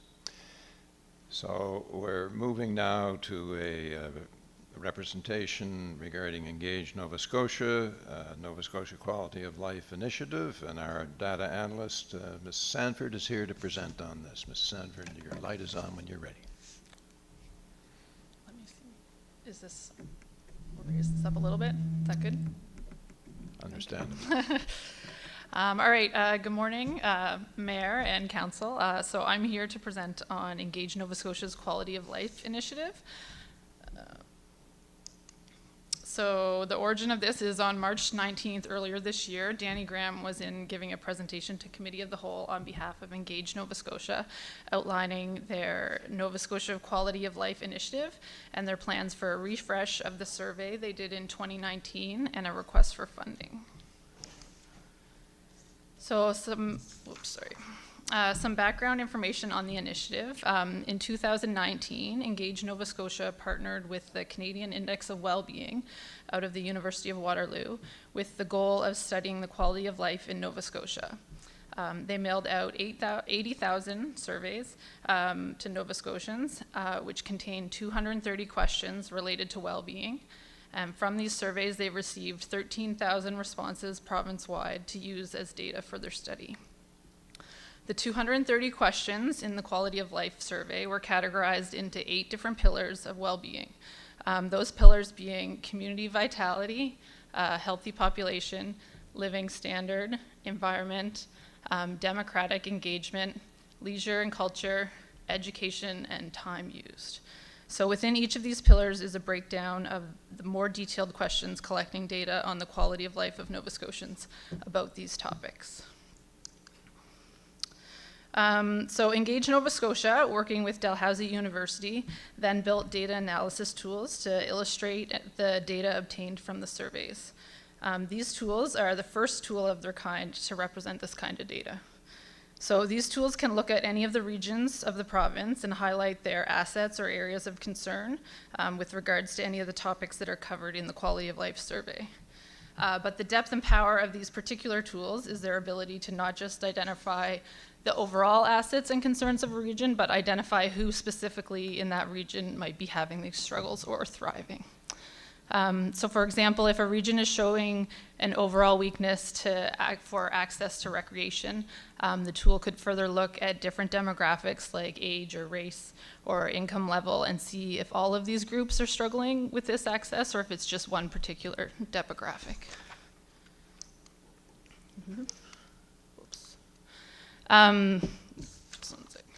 So this is just an example to help clarify that a little bit more, and this slide may be a little hard to see, but I'm just going to highlight a few things here.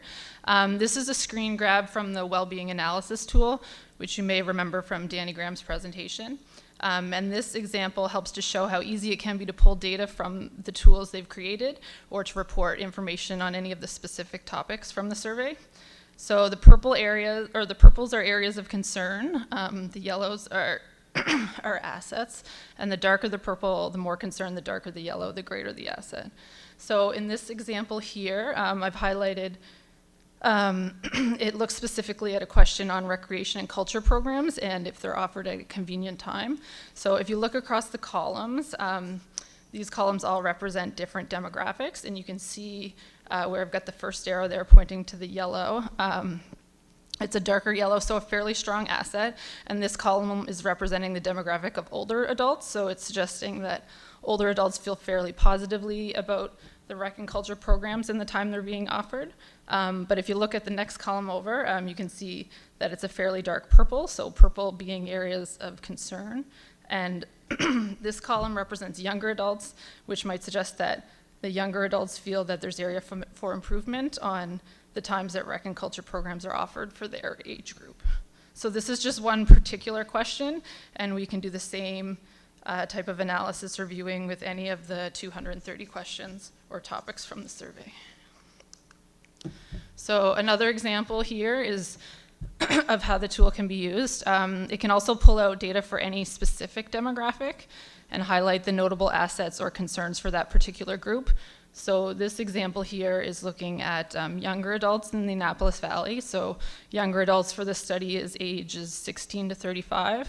And you can see on the left here is the notable assets or the good things that this age group feels positive about. And on the right are the notable concerns for this age group. So this kind of data and the access and the ease of access to this kind of data can be very useful to the municipality for things like evaluating specific strategic projects, targeted priorities of resources, or evaluating the impact of programs on the well-being of residents. Oops. Excuse me. So Engage Nova Scotia has some future plans. They're planning on repeating the quality of life survey in Nova Scotia and collecting data for the 2024-2025 year by sending out the survey to 100,000 households this round. By doing another round of the study, this will allow for comparison from the previous study, which was done 5 years ago now, as well as allow for pre- and post-pandemic comparisons. In this round, they'd like to repeat the previous questions as well as welcome a refresh of some of the questions or allow input to new questions or topics that might be added to the survey. The next round will also look at other geographies and regions. So the previous study was done using forward sortation areas for Nova Scotia, or from the Nova Scotia postal code, which in some area of the province is very logical, but in other areas is a little more arbitrary boundary to work with.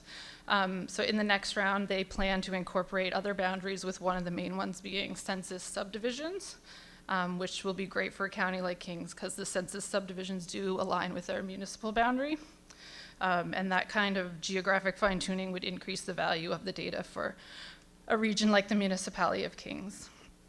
Engage Nova Scotia also wants to prioritize the participation of hard-to-reach communities and really get down to the smaller neighborhood level. So this would be possible with an increase of survey responses. And in order to do that, they'd be looking to increase engagement and promote the survey once it's distributed.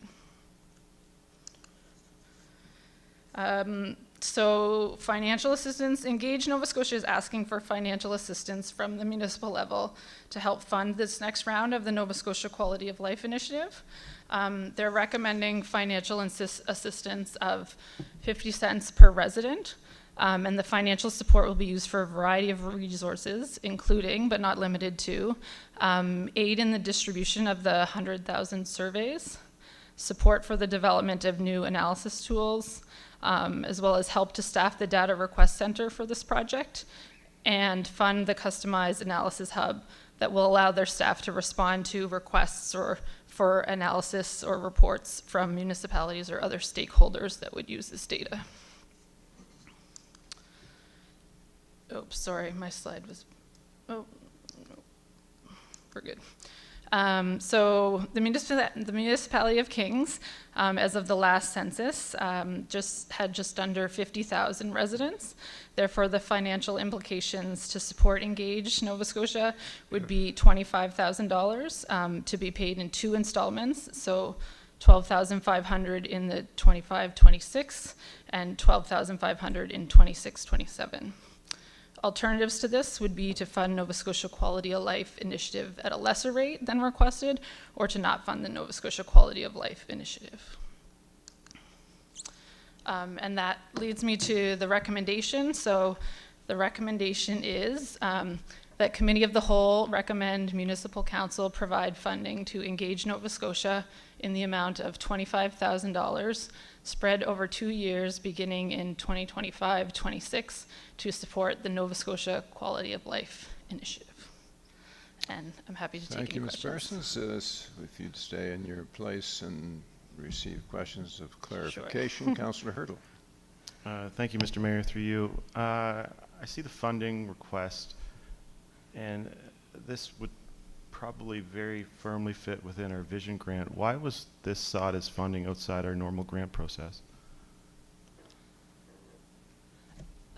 Through you, Deputy Mayor, to Councillor Hurtle.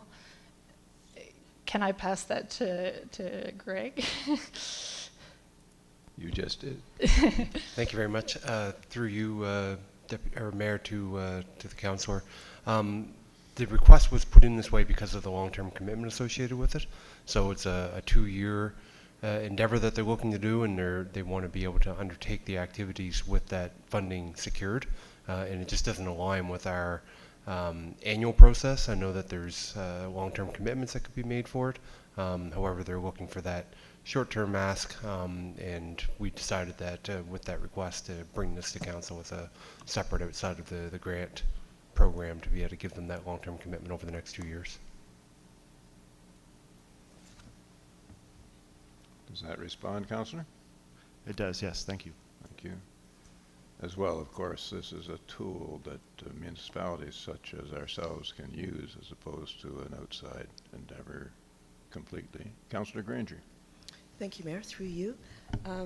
Just wondering, what are hard-to-reach communities? What are they considered? Through the chair to Councillor Granger. Engage Nova Scotia spoke of hard-to-reach communities as some of the like the smaller communities that don't have as many people, or some of the underrepresented communities, so some of the First Nation communities and things like that. Okay. And if I may, I'd like to ask another one. So because this is mostly mail out, I noticed in one of the first slides 80,000 mail outs were sent and 13,000 came back. With mail outs, I think you're kind of selecting a certain demographic with that, and eliminating another demographic, which would be mostly people that work online all the time, as opposed to snail mail. So with that, fix of sending out 80,000 and only getting 13,000 responses, I'm a little apprehensive at, the information that's been gathered is great. However, they're not getting even half the response. So spending more money on this, to me, seems a little hard to swallow. Did they have any way of, working out, getting more people to respond? Through the chair to Councillor Granger. So yes, that is one of the highlighted things that Engage Nova Scotia is going to work on in this round. Like, that was the first round of their studies, so they've obviously learned a few things by doing this, trying to do the study again, and they would like to use some of the funding to promote engagement and have people out in the communities maybe helping, if anybody needs support, filling out the surveys and things like that, to try to get more response back than they would have last time. And as well, they are sending out more surveys this round. So the first round, there was 80,000 that went out, so they're hoping to send out 100,000 with the hope of getting more return. And that is one of the reasons as well why some of the data right now doesn't show those hard to reach communities, because they do need to get the numbers back in order to get data for smaller areas. Right. If I may? Certainly. Is it 80,000 targeted, or is this 80,000 just blanket? Of the surveys going out? Mm-hmm. They sent out 80,000 surveys. I believe it's a random distribution of the surveys. Yes. Thank you. Thank you. Okay. Any other questions of clarification for the presenter? Seeing none, thank you, Holly, for your presentation. The recommendation is that the Committee of the Whole recommend to Municipal Council that it provide funding to Engage Nova Scotia in the amount of $25,000 spread over 2 years beginning in 25-26 to support the Nova Scotia Quality of Life Initiative. Do I have a mover of the motion? Moved by Councillor Armstrong, seconded by Councillor Davis. Any discussion on the motion? Seeing no discussion, all those in favor or otherwise, please vote now.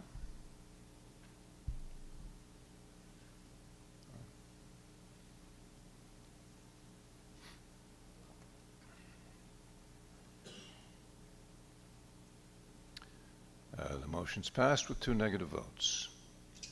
Thank you, and I'll relinquish the chair back to the Deputy Mayor.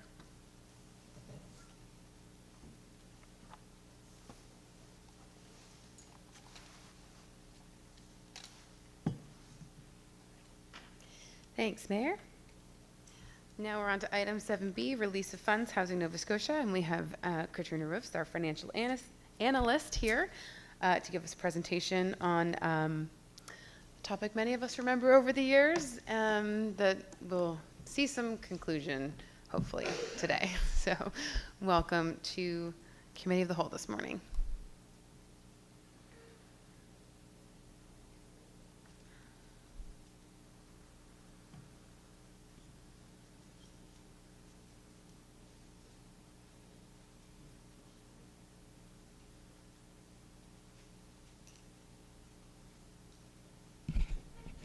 Good morning, Council.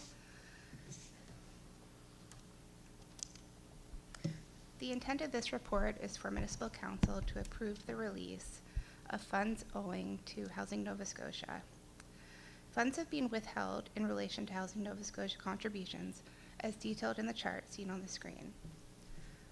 The funds were withheld due to concerns expressed by Council regarding the management of housing stock by Housing Nova Scotia, as well as the escalating municipal contributions that were being required. Council had requested in the past that Housing Nova Scotia provide a presentation to Council, which was to include a clear explanation of the province's housing tangible capital asset policy, asset management program, as well as an accounting for how federal funds were treated, and Housing Nova Scotia's interpretation of the handover agreements. Housing Nova Scotia did make a presentation to Council, to Committee of the Whole, on March 15th of 2022. However, it was felt that it did not provide adequate information to address the ongoing concerns of Council.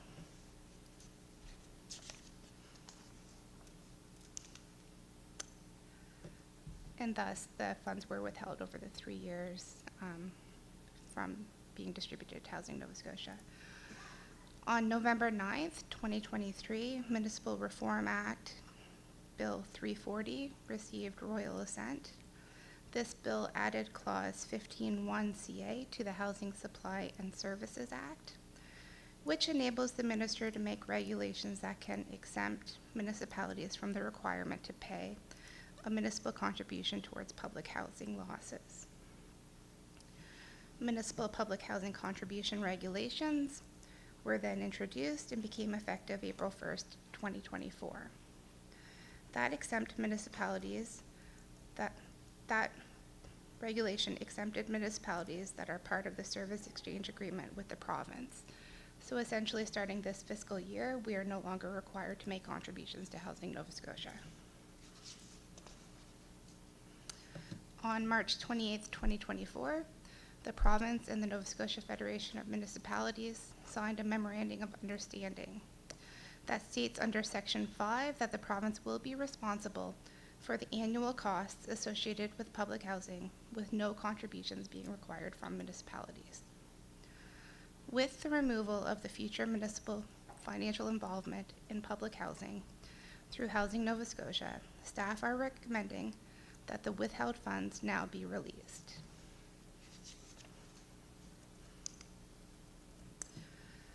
The financial implications of the release would be the release of $675,002 from GL 014422900 for each of the applicable years as seen in the chart previously. The full amount owing has been expensed. So over the 3 years, it has been expensed each year and would have been reflected in the surplus of the municipality. So the release of these funds would not impact current year operations.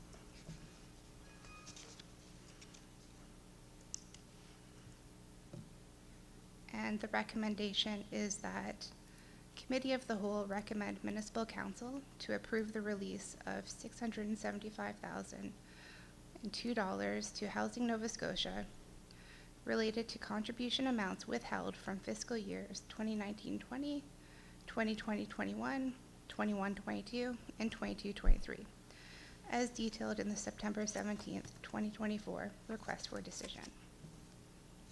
All right. Any questions on this report? Councillor Armstrong. Just clarification that part of the reason that we're going to pay this out is because if we don't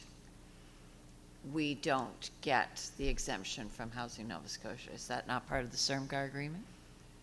Through you. We can't have any outstanding amounts. Through you, Chair, to Councillor Armstrong. Something of that nature was discussed previously. I don't believe that was actually finalized as part of the requirements. Mr. Barr? Thank you very much. Yes, that was announced by Municipal Affairs. However, in the CERMGAR, the MOU that was created between Municipal Affairs and NSFM, it doesn't contain a clause that states that explicitly, even though that was communicated. We did reach out to Municipal Affairs. They felt that it should have, and I think they are going to press that in the future. But we saw it as being now that with the release of our responsibility moving forward, that the issue has been fully resolved moving forward, and the release of the funds was the appropriate time. But to answer your specific question, it's not explicitly contained in the written agreement, was referenced several times verbally, though, by them. Yep. So we don't want to take the chance. Thank you. Anything further from council on this item? Okay. Mayor Matart, go ahead. Well, since we're on the record and it's a lot of money and it shouldn't just slide by without comment, I'll be voting in favor of the motion, of course, but reluctantly, because there was a reason why we withheld that money. And the condition was that we receive additional information that would satisfy us that the calculations were accurate and appropriate, and they treated capital expense versus operating expense specifically, appropriately, so that our number was calculated appropriately, that is to say, the amount that we owed them. I'm still not satisfied that it was, but this is an opportunity to put the thing behind us, and I'll be voting in favor of the motion, but I just wanted it on the record that that problem was never solved by the province from my point of view. Thank you, Mayor Matart. That's a very important note to be made, that sort of a reluctant path forward. However, onward we go. Okay. Could I have a motion? The Committee of the Whole recommend Municipal Council approve the release of $675,002 to Housing Nova Scotia related to the contribution amounts withheld from fiscal years 2019, 2020, 2020, 2021, 2021, 2022, and 2022, 2023, as detailed on the September 17th, 2024 request for decision. Could I have a mover? Mayor Matart and Councillor Davison, thank you. Any discussion on this motion? Councillor Burgess. Further to what the mayor said, this is with reluctance. I'll vote in favor of it just to close the door, but you know, the local housing authorities are still significantly understaffed. Wait lists are still outrageous. Turnover in units is unnecessarily lengthy. When we have housing units sitting empty for years at a time while people are homeless, it's absolutely ridiculous. And further to that, the province has not updated their numbers in terms of average rent in a long time. And for example, the average that they have on their application for any sort of assistance for families in this area, the average rent is $1,100 for a 3-bedroom unit, and we all know that that is grossly understated. So just wanted to put it on the record. I will vote in favor of this so that we can put it behind us. However, Housing Nova Scotia still has a tremendous amount of work to do. And a huge thank you to our grassroots organizations here in the Valley who are working hard to not only identify the needs, but implement them and address them with substantial rigor in comparison to our provincial counterparts. So thank you. Thank you, Councillor. Anything further in terms of debate on this item? Okay. Seeing none, all in favor or otherwise, please signify in the usual fashion. Thank you, Katrina, for your presentation this morning. Next, we have Mike Livingston, Manager of Financial Reporting, to give us another policy this morning. So that motion carried unanimously. Thank you, Council. Regarding budget management. So this is notice of a policy that we just recently looked at Budget and Finance, Audit and Finance. Audit and Finance Committee. Yeah. Go ahead. Excellent. Thank you. So I'll be discussing a draft new policy, FIN 05028, budget management. So a bit of an overview around the policy and its origin here. It's a requirement of the Municipal Government Act, Section 65B, that Council have a process for handling excess budget expenditures.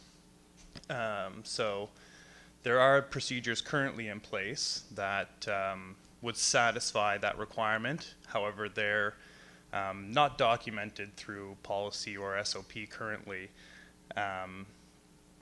The types of processes that are in place that currently address it would be things like when we return to Council with supplementary budget requests, and then the reporting process that operates through the Audit and Finance Committee, being the quarterly accountability reports. So it's those types of things that are currently worked into the process, but it was felt that it would be best to implement that type of procedure documentation into a policy, and then that way that policy persists over time and can be periodically reviewed and amended as necessary, and there's no risk of those procedures being lost, whether that's due to just the passage of time or staff turnover or what have you. So what is the policy capturing?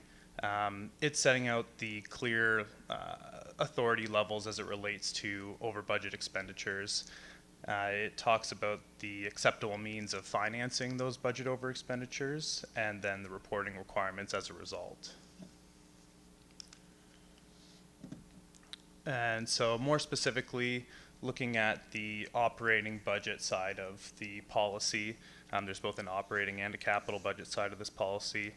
And if you happen to have in your agenda package the appendix, which contains the draft copy of the policy, you could look towards section 4.2 and onward. That starts to talk to the specific terms that are applicable to the operating budget. And the first one is to identify that the Chief Administrative Officer would have authority over any non-discretionary operating expenses. And so what we're getting at there are things like, a good example might be the education contribution or the protective services contribution. We do our best at the time of setting the budget to exactly identify what those costs are going to be for the fiscal period, but sometimes you don't have perfect information at that point in time, and so when it comes ultimately time to release those expenditures, it's possible that there'd be an over budget component, but where we have absolutely no discretion in influencing those amounts, felt right to give the CAO authority to approve those expenditures regardless of the fact that they could be in part over budget. In addition to the non-discretionary items, there would be CAO authority to approve over budget expenditures up to 10% on an expenditure nature basis. And so what an expenditure nature is referring to, you'd find in the definitions of the policy, and that is the type of expenditure. And so examples of the nature of an expenditure would be things like salaries, wages, and benefits, and then material, supplies, and utilities, purchase services, special projects. It is the type of expenditure. So that 10% would be by category, but then there'd also be a limiting factor, which is set out in the next paragraph of the policy, 4.4, and it states that any of these over expenditures would not trigger an overall budget deficit, and identifies some of the background evaluation that needs to be undertaken. Primarily, it's tied to the quarterly accountability reports and making sure that those reports are not suggesting that a deficit would take place, and if it was, then there would be no authority to approve further over expenditures beyond that. And then another limiting element is the sources of funding. So on the operating budget side of things, we're looking at a combination of operating reserves, confirmed third-party contributions, and then operating budget reallocations. And on the operating reserve side, we do have our own existing policy around reserves. That's FIN 05017 reserve. And utilization of those reserve funds would be subject to the limitations of that policy. In addition, so on the operating budget reallocations front, there are further provisions within this policy that suggest that those reallocations would have to be in keeping with the intent of the operating budget. And in order for those reallocations to be in keeping with the intent from a high level, it would have to be reallocations amongst the same expenditure nature or expenditure category, or within the same department, so within, for example, EBW, or within finance or administration.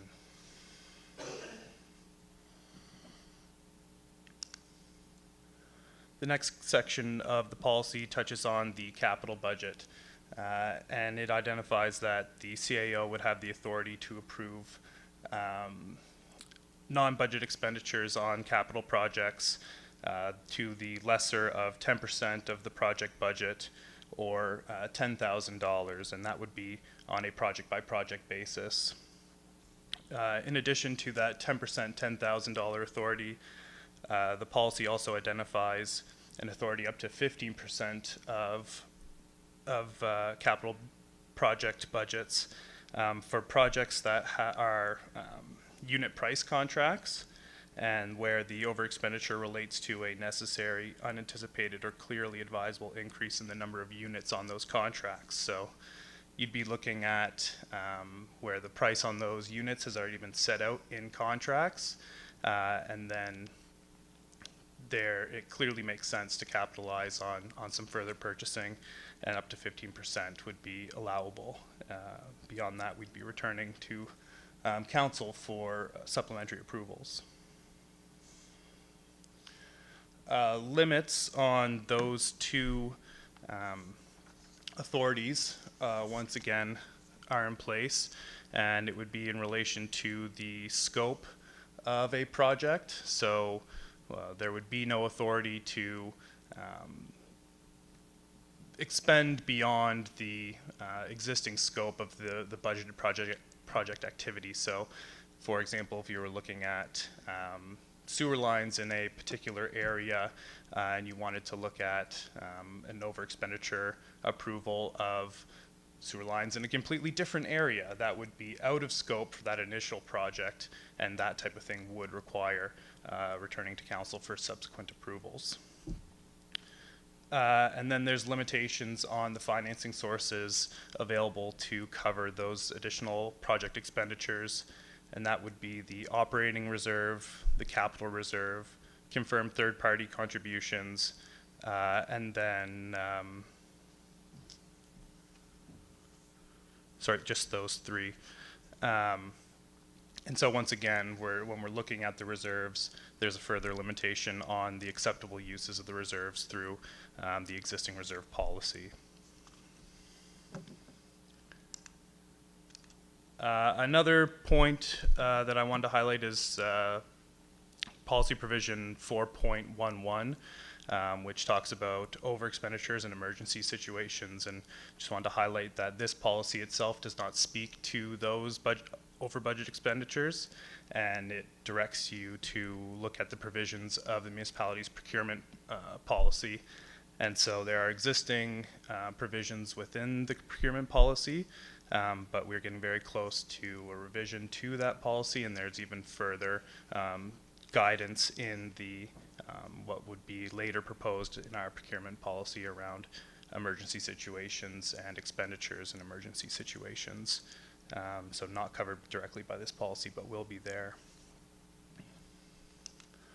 The next key component of the policy crosses lines 4.12 through 4.14, and it's all around the reporting process. And basically it just identifies the existing process around the quarterly accountability reports. And it actually layers in just one additional enhancement that looks at reporting on a case-by-case basis any budget over expenditures that get approved related to the capital projects.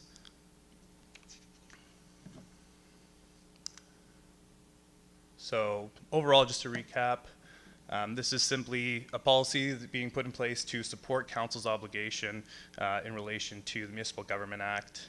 It formalizes procedures that are essentially currently in place for handled non-budget expenditures, clearly establishes what authorities and draws that line of when staff are at the discretion of approving an over expenditure versus when we need to involve council decision making, and then defines the reporting requirements, which is consistent with the existing quarterly accountability report.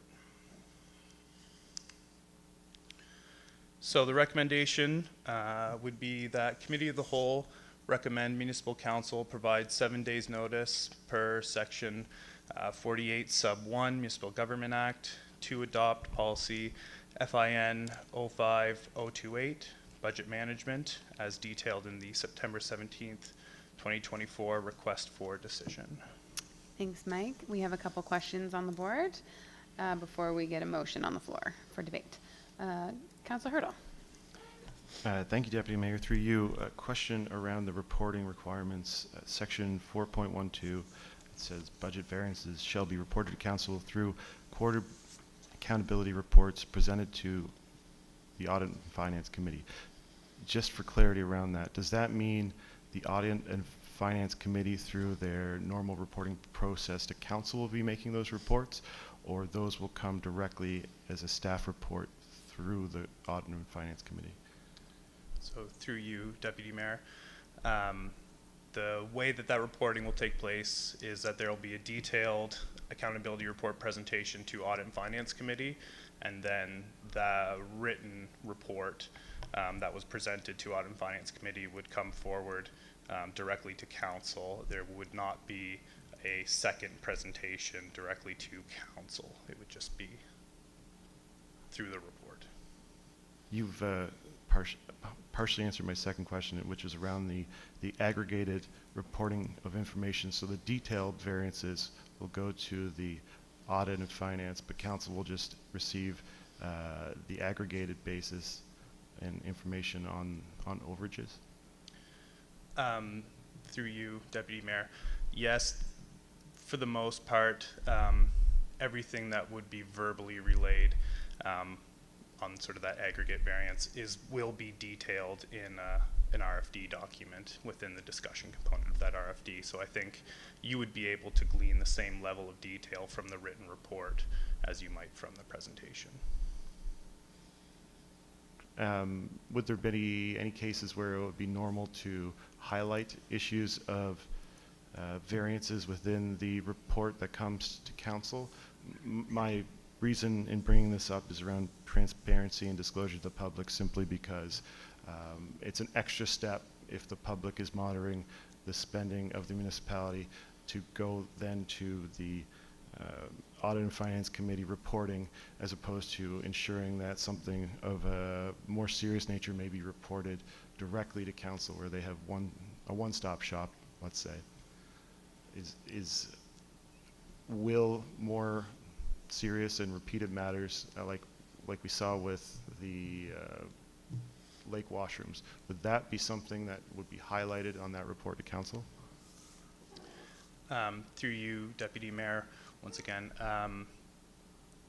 I think where you'll see that distinction is that, you know, with your example, that would not have been captured by this policy and would have absolutely triggered a return to council for decision. So I think when you draw the distinction of significant matters versus not, significant matters would likely fall outside of the threshold defined within this policy and would then trigger the discussion at the council table.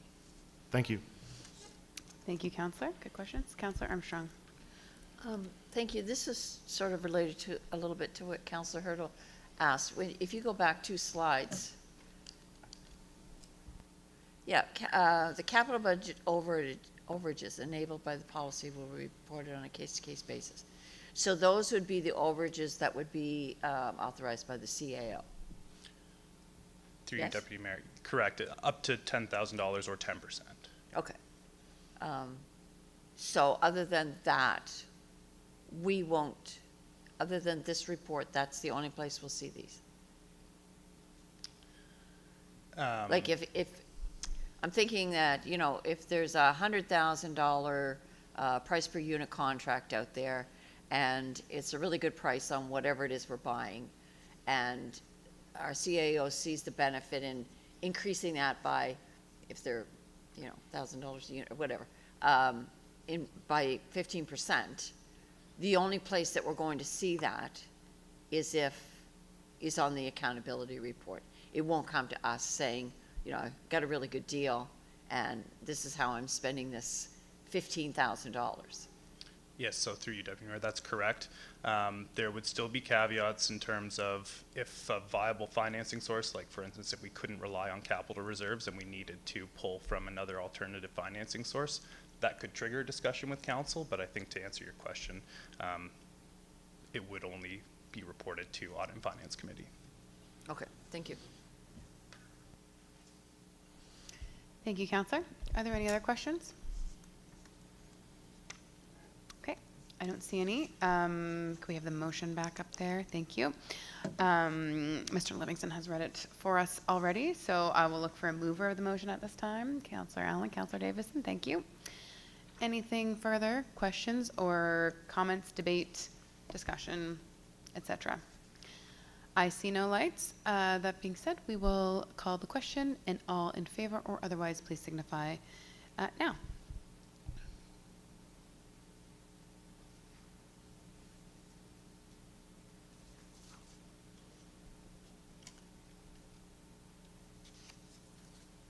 And the motion carries. Thank you, Mr. Livingston, for your presentation. Moving to item 8, planning and development. We are looking at item A, repeal of current and adoption of revised planning policies. And here's a notice. We have in front of us today Laura Mosier, Manager of Planning and Development. Welcome to Committee of the Whole this morning. Laura. Good morning. I'm going to present from here. This is the first time I've ever presented from here, so bear with me. We are here today to take a look at our planning policies. These are separate from our municipal planning strategy and land use bylaw, hence why I'm at Committee of the Whole and not Planning Advisory Committee.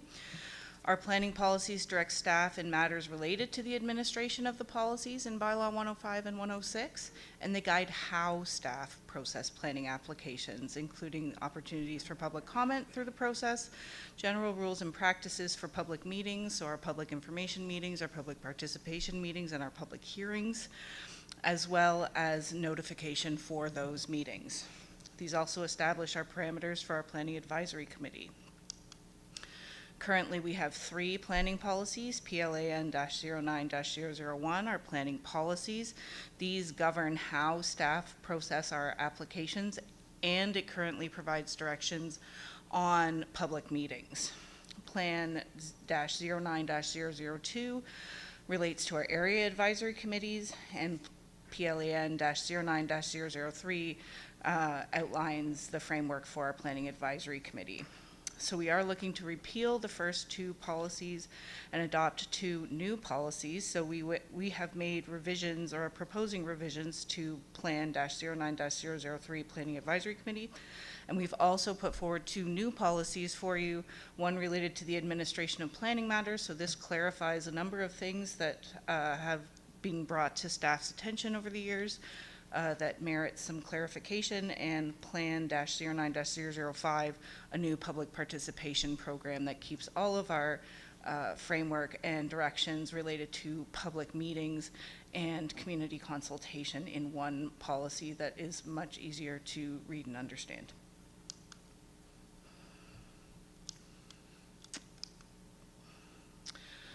So our Planning Advisory Committee policy is our most recently revised policy. We did make revisions to it in 2021. At that time, we added a requirement that one of our citizen members be a member of our youth community, aged between 16 and 25 years of age.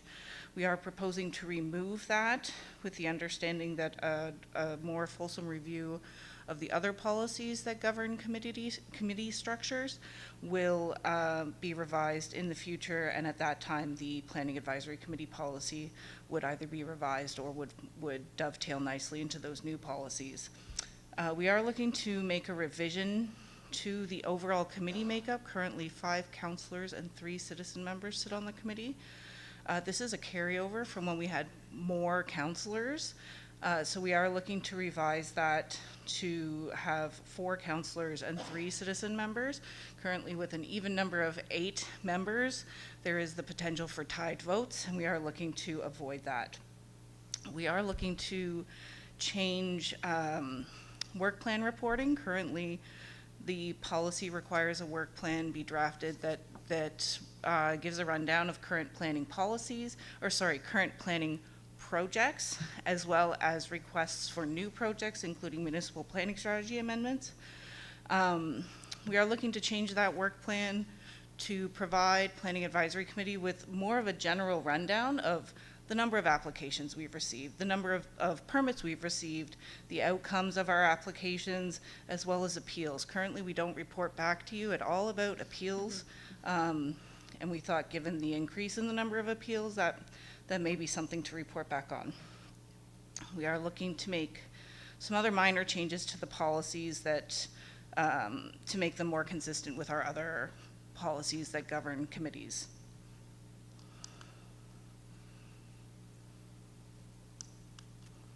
Okay.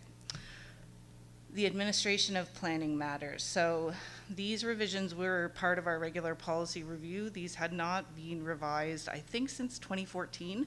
So these were due. So this policy establishes the framework within which all planning applications are processed, including a more streamlined municipal planning strategy amendment process. And while we've brought the policy into our new template, the overall process for processing our more standard applications, so amendments to land use bylaw and development agreements, generally remains unchanged. So the proposed changes we're looking to make would enable council to consider municipal planning strategy amendments at any point during the year. The current work plan direction requires that we bring those to Planning Advisory Committee and council twice a year, but this would enable council to consider them at any time. The current process, which we recently saw related to amendments for Greenwich, would be for staff to receive requests for municipal planning strategy amendments. We would draft a short context report about the background of the area and the request, and provide several options for amendments to move forward, at which point council would decide and direct staff through the CAO which option to pursue. We're looking to clarify the process for council when making changes to proposed development agreements. So you'll probably all remember, we often have a public hearing, you hear from the public, you're looking for changes, and the question is always, does this go back to Planning Advisory Committee? Does it go back to first reading? What do we do? And so the policy provides clarification on the type of change, when it's requested, and what process staff would follow to ultimately bring that back to the table. We've also received, there have also been several amendments to the Municipal Government Act related to planning applications. And Two of those are covered off in the next two bullet points. The first, it enables development officers to make non-substantive amendments to approved development agreements. So currently our process for non-substantive amendments is to draft a report, bring it to Planning Advisory Committee, and then it follows the typical approval process. But Council has already considered these non-substantive amendments at the outset of the development agreement. And so in order to facilitate and streamline that process, the Municipal Government Act has enabled development officers to approve those changes. The second is similar, but relates to the discharge of development agreements. So currently we bring them forward to Council to decide, but the Municipal Government Act has enabled the CAO to make that decision in discharging a development agreement, provided it's still with the original parties. We are also looking to amend the process for engaging with villages. Currently, for planning applications located in villages, we only consult formally with villages that have an area advisory committee. We are looking to engage with all of our villages as part of our formal process moving forward.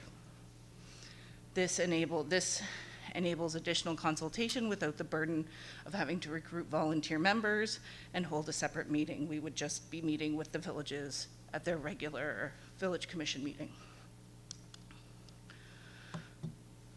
Our public participation program, again, had not been reviewed for a decade, and so we've brought it into our new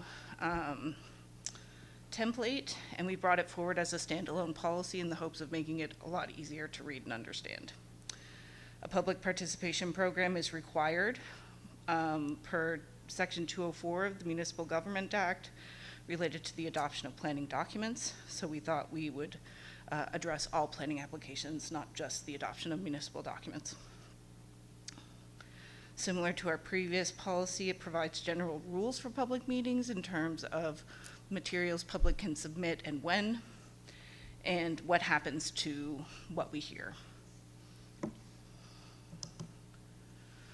So the proposed changes, we've provided definitions for the different types of public meetings that we hold to make it very clear to the public what they can expect from the meeting. And in accordance with the Municipal Government Act amendments recently, we are no longer required to advertise in the local newspaper, so we are going to be posting on our municipal website, our social media, and we have provided additional notification through posting of a sign on subject properties for rezonings and new development agreements. So a sign would be posted when we receive the application, directing members of the public to the municipal website for more information on the application. We've also enabled staff to advertise through additional media, including social media, a newspaper as well if necessary. We've also provided staff discretion to expand our notification area beyond the 500 feet that we normally use.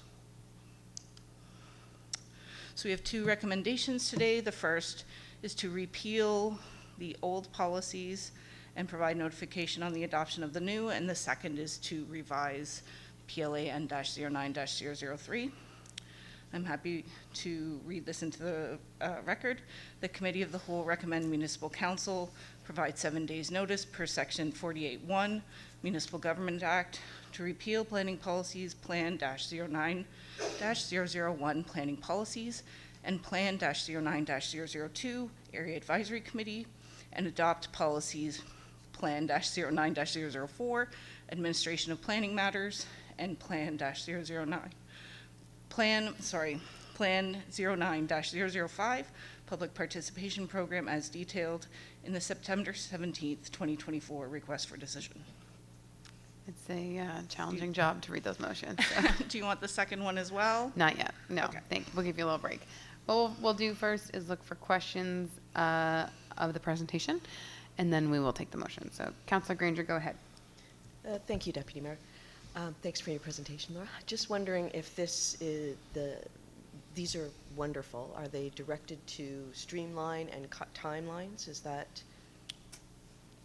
Yes, in part it is to streamline the process to sort of reduce the delays associated with our current process. If I may, thank you. And the possibility of not advertising in newspapers anymore.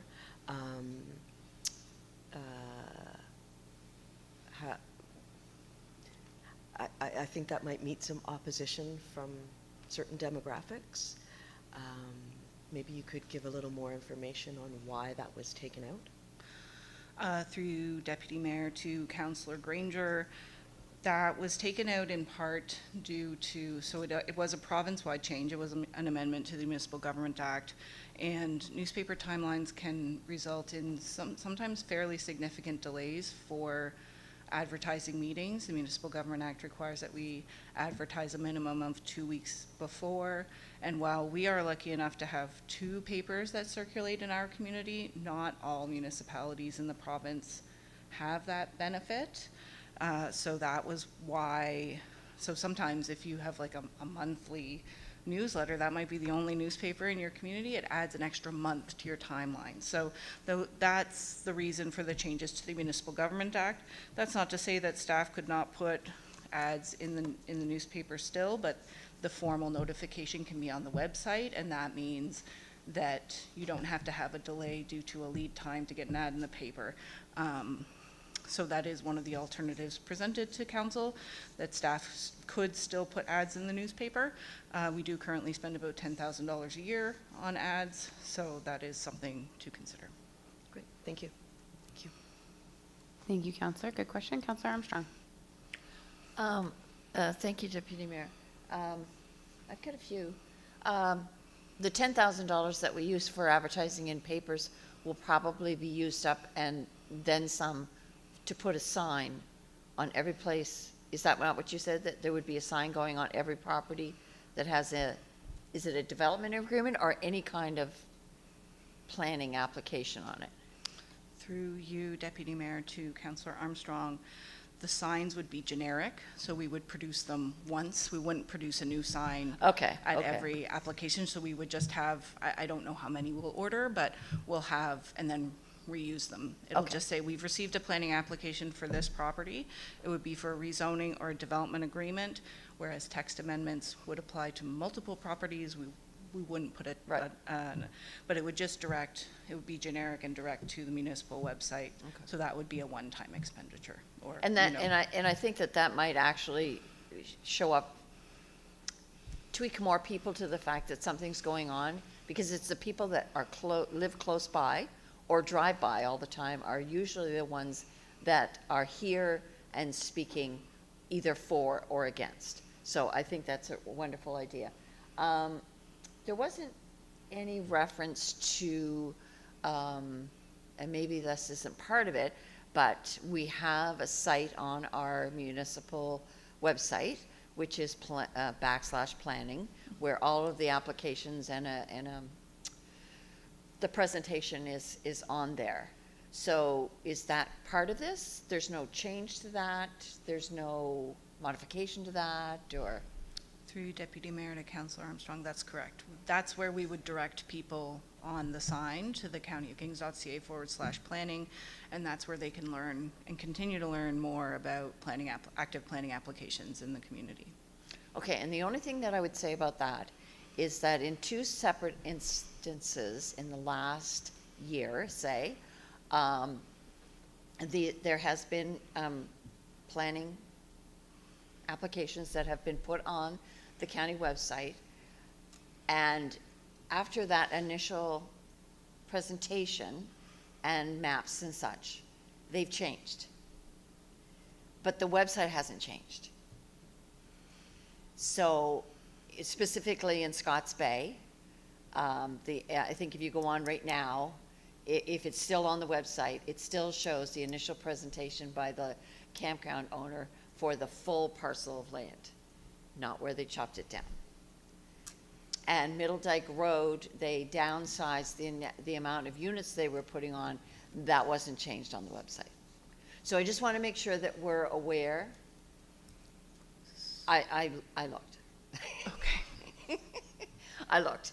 And I don't want to get too much into the weeds here, but just to bring the point up, is that when we had the final public hearing here on Scotts Bay, and we had all the people come in and speak, there were people that were speaking against that application about things that had already been changed.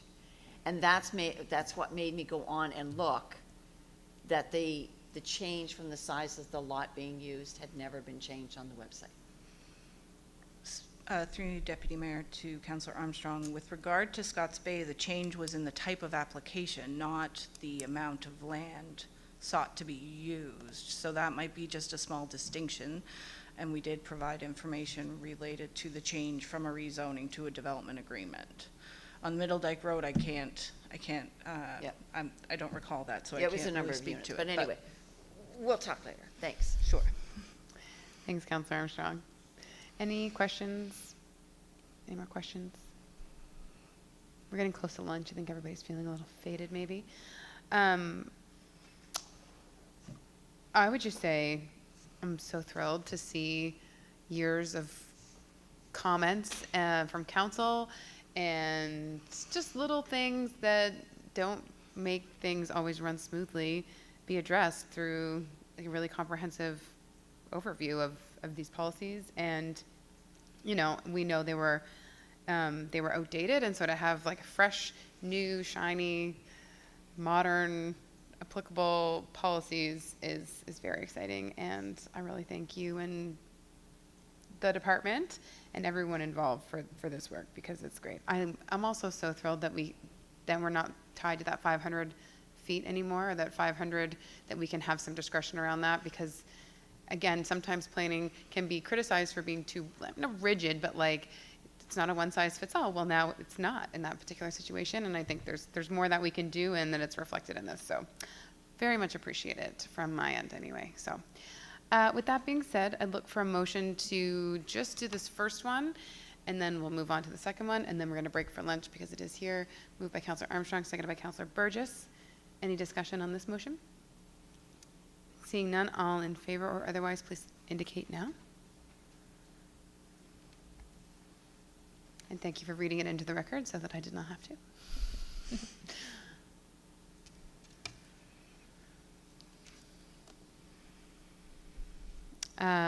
We have 9 in favor and 1 absent, so unanimous for those around the table. And the second motion we have is the Committee of the Whole recommend Municipal Council provide 7 days notice per Section 48, subsection 1 Municipal Government Act to adopt amendments to Policy Plan-09-003 Planning Advisory Committee as detailed in the September 17th, 2024 request for decision. Do I have a mover of that motion? Moved by Councillor Burgess, seconded by Councillor Granger. Thank you. Any discussion on this motion?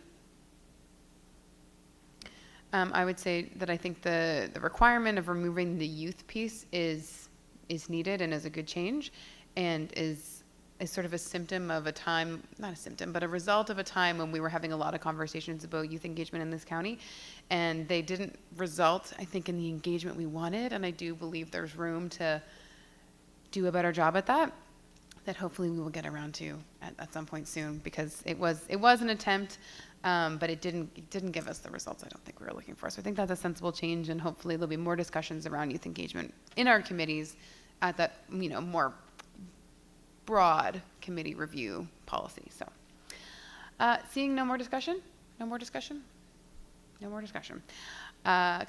It's been moved and seconded, right? Yes. All in favor or otherwise, please signify in the usual fashion. Much appreciated. Thanks again, Laura, for your time this morning.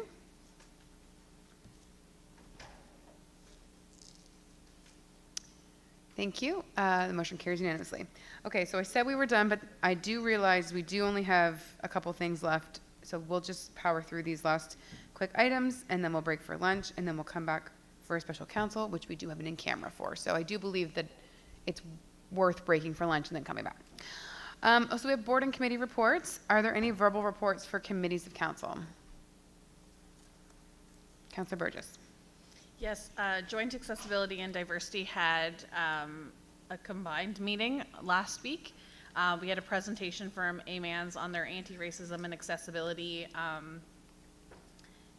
policies and procedures. Great to always hear what's happening provincially, but always great to see how our staff has really been leaders in a lot of ways and are very much ahead of other areas. we had a presentation from our summer intern, Samuel, which was really great too. Something that outside of his scope or his job title, he provided translation services for both in French and Spanish for different issues this summer. So that was always exciting to hear. We talked about some upcoming events and got updates on the strategy of belonging. And then also Katie MacArthur, accessibility coordinator, was out and about this summer doing an accessibility survey. So she gave us a rundown on what she heard out in the community and through that survey process this summer. So she gave us an update on that. And then we just had some roundtable discussions with committee members, and it was a pretty great meeting with lots of discussion. Great, thank you. Anything further from committees of council? What about external boards and committees? Any? Okay, seeing none, I look for a motion to receive. Oh, sorry, Councillor Armstrong, go ahead. I don't have a report. I just wanted to point out just a couple of little housekeeping things. On the list of boards and committees, we're no longer on Kings Point to Point or on Trans-County Transportation, so those probably should be removed. NSFM, I'm not NSFM anymore. The Valley Wren, I'm not the chair. And I'm wondering about removing the Regional Recreation, what is that? Regional Recreation Facility Feasibility Study Working Group. Does that still exist? Oh, it does? Okay. So the other ones, if we could just, like I say, just a housekeeping thing. Thank you. Definitely. Thank you. All right. So, and the motion is made by Councillor Armstrong, seconded by Councillor Burgess. I feel like I'm ignoring you folks over here. Deepest apologies. I've been getting used to it. Okay, I sit over there generally, so I'm also used to it, so I should know better, but okay, moved and seconded. Any further discussion? Seeing none, all in favor or otherwise of receiving the committee reports as provided verbally, vote now.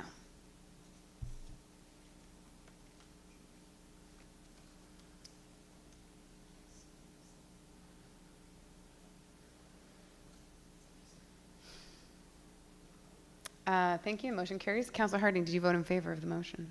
Okay, perfect. Thank you. That's all good. Just wanted to make sure we didn't miss anything. And then other business. Any other business to come before the meeting?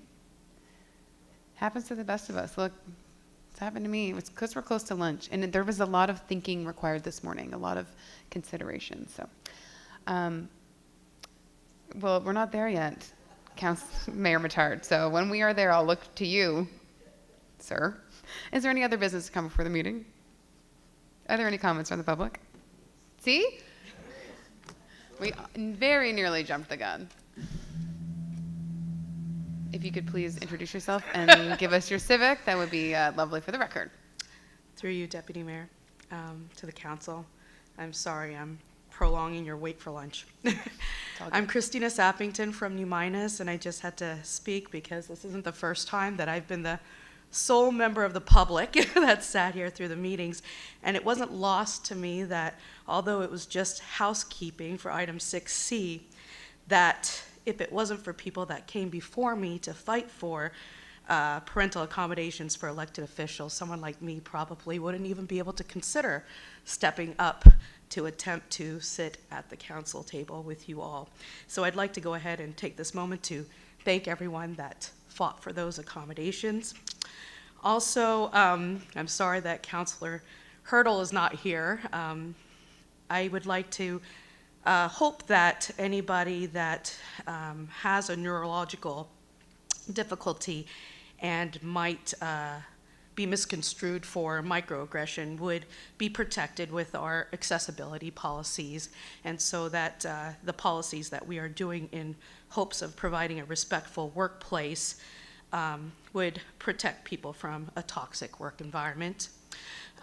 Finally, I also wanted to speak to the fact that I too agree that faith-based organizations should not be easily disqualified, and I agree with Councillor Burgess that we should look at what that church community or faith-based organization is doing for the greater community, because I myself am being trained right now for homeless outreach. So in that church hall, I'm being taught first aid and mental health supports and those sorts of situations. And that would be not just for the faith-based community, but for my district in New Minas. So thank you.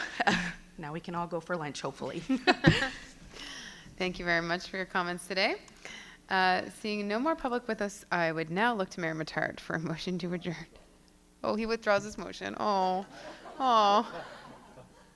Sorry. I already took it from Kevin. So Councillor Davison, seconded by Mayor Mattard. And all in favor, please signify in the usual fashion. Committee of the Whole will be adjourned. We will return 45 minutes, 12:45, for special counsel. So, make sure you're voting. You can vote now. Just under the wire. All right, we're good. We're adjourned. We'll see you at 12:45. Thank you so much.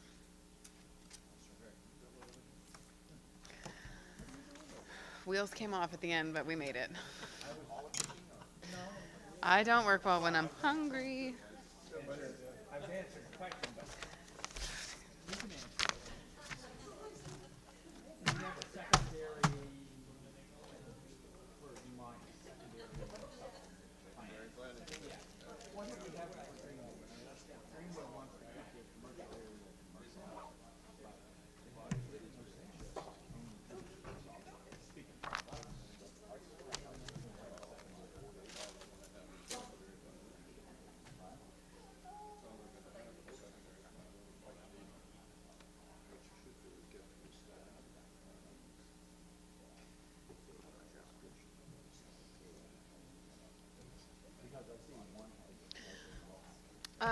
Lunch is in the fridge. I'll go grab it. We'll go help grab it.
I'm going to note that the hour is 12:45, and I'd encourage everyone to make it back to their seats so we can vacate the premises at some point. CTA.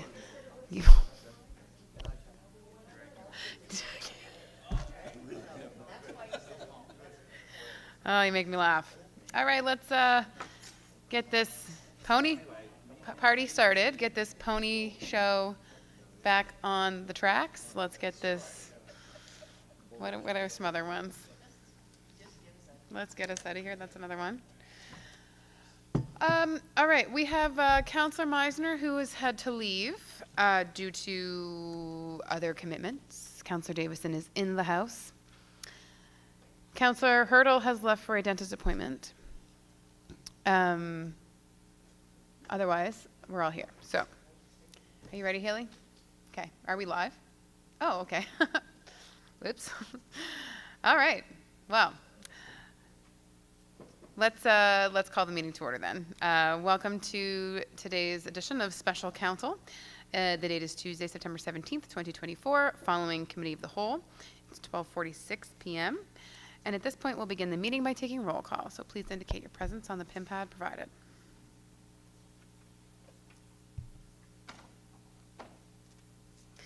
Much of the bulk of the proposed agenda was just discussed at the previous meeting. So if you're here to see the end result of some of these things, but you're interested in seeing all of the discussion that preceded it, I encourage you to check out the Committee of the Whole agenda package and recording to hear all of the discussion that we'd had. So we have two councillors not present with us. Councillor Armstrong is present. I would look for a motion to excuse Councillor Burgess and Councillor Hurdle from this meeting. Moved by Councillor Davison, seconded by Councillor Allen. Thank you so much. Discussion on the motion? Seeing none, all in favor or otherwise, please indicate now.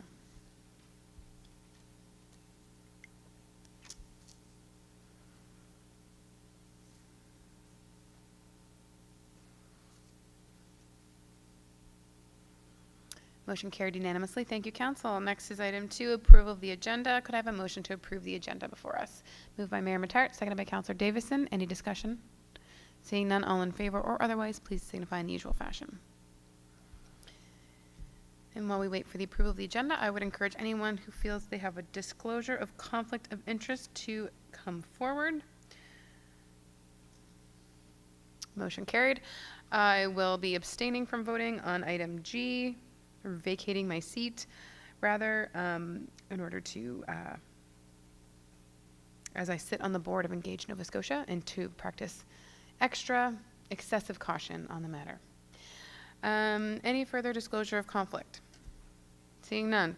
Item 4, approval of minutes. Could I have a motion to approve the minutes of September 3rd, 2024, moved by Councillor Armstrong, seconded by Councillor Allen? Thank you. Any discussion on the minutes, errors or omissions? Anything else to consider? Seeing none, a motion to approve on the floor. All in favor or otherwise, please signify in the usual fashion.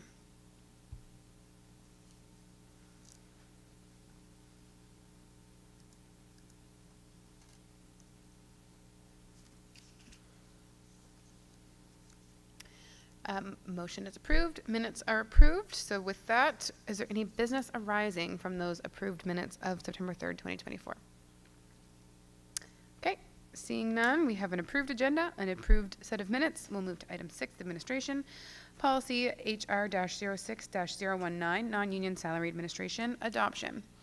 The motion proposed is that Municipal Council adopt policy HR-06-019, non-union salary administration, as attached to the September 17th, 2024 Special Council agenda. Who mover the motion? Councillor Allen and Councillor Davison. Thank you. Discussion. Seeing none, all in favor or otherwise, please signify in the usual fashion. For those listening online, we've had some technical difficulties today, so thank you for your patience if you have been following along. And again, all of the discussion around these motions was held this morning at Committee of the Whole, and this is a formalization of these motions. All right, the motion carries unanimously. Thank you so much. Item 7, recommendations from Committee of the Whole, September 17th, 2024. First item is Policy Admin 01008, time of council meetings.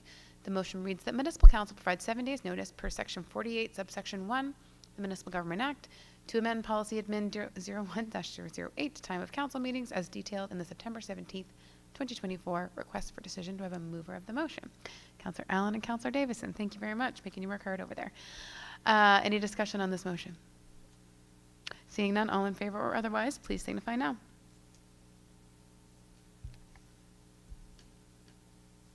This is meant with love.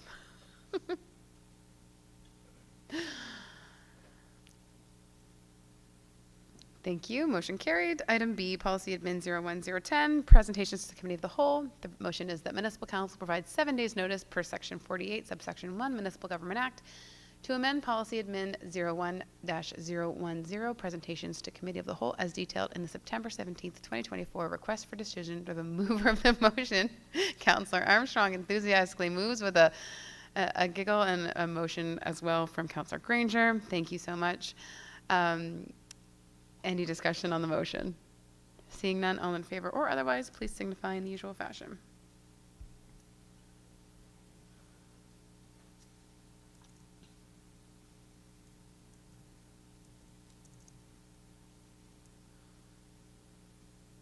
Motion carried. Thank you so much. Item C, policy admin 01014, parental accommodations. The motion reads, the municipal council provides 7 days notice per section 48, subsection 1, Municipal Government Act, to amend policy admin 01014, parental accommodations for elected officials as detailed in the September 17th, 2024 request for decision. Mover of the motion, Councillor Harding. Thank you. Councillor Davison. Any discussion on the motion? Seeing none, all in favor or otherwise, please signify in the usual fashion.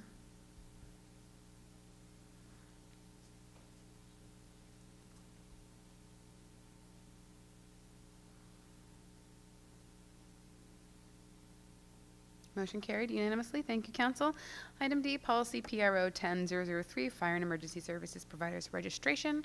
Motion reads that Municipal Council provides 7 days notice per section 48, subsection 1, Municipal Government Act, to amend policy PRO-10-003, Fire and Emergency Services Providers Registration, as detailed in the September 17th, 2024 request for decision. Mover by Councillor Armstrong, seconded by Councillor Davison. Discussion on the motion. Seeing none, all in favor or otherwise, please signify now in the usual fashion. Thank you.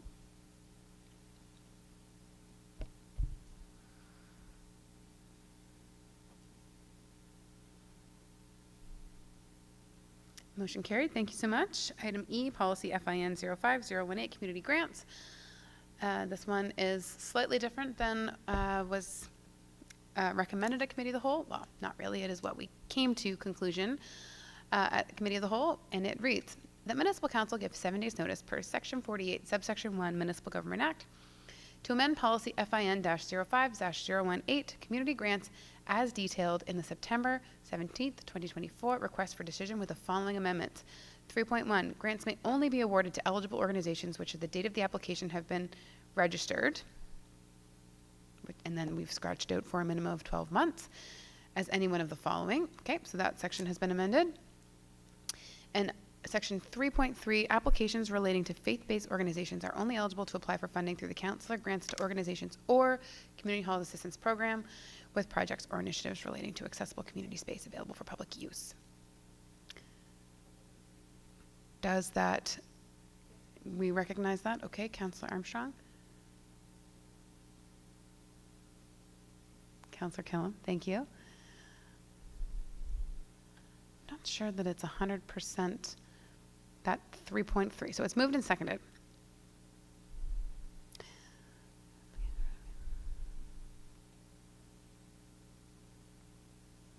Was the intention of council at that time to limit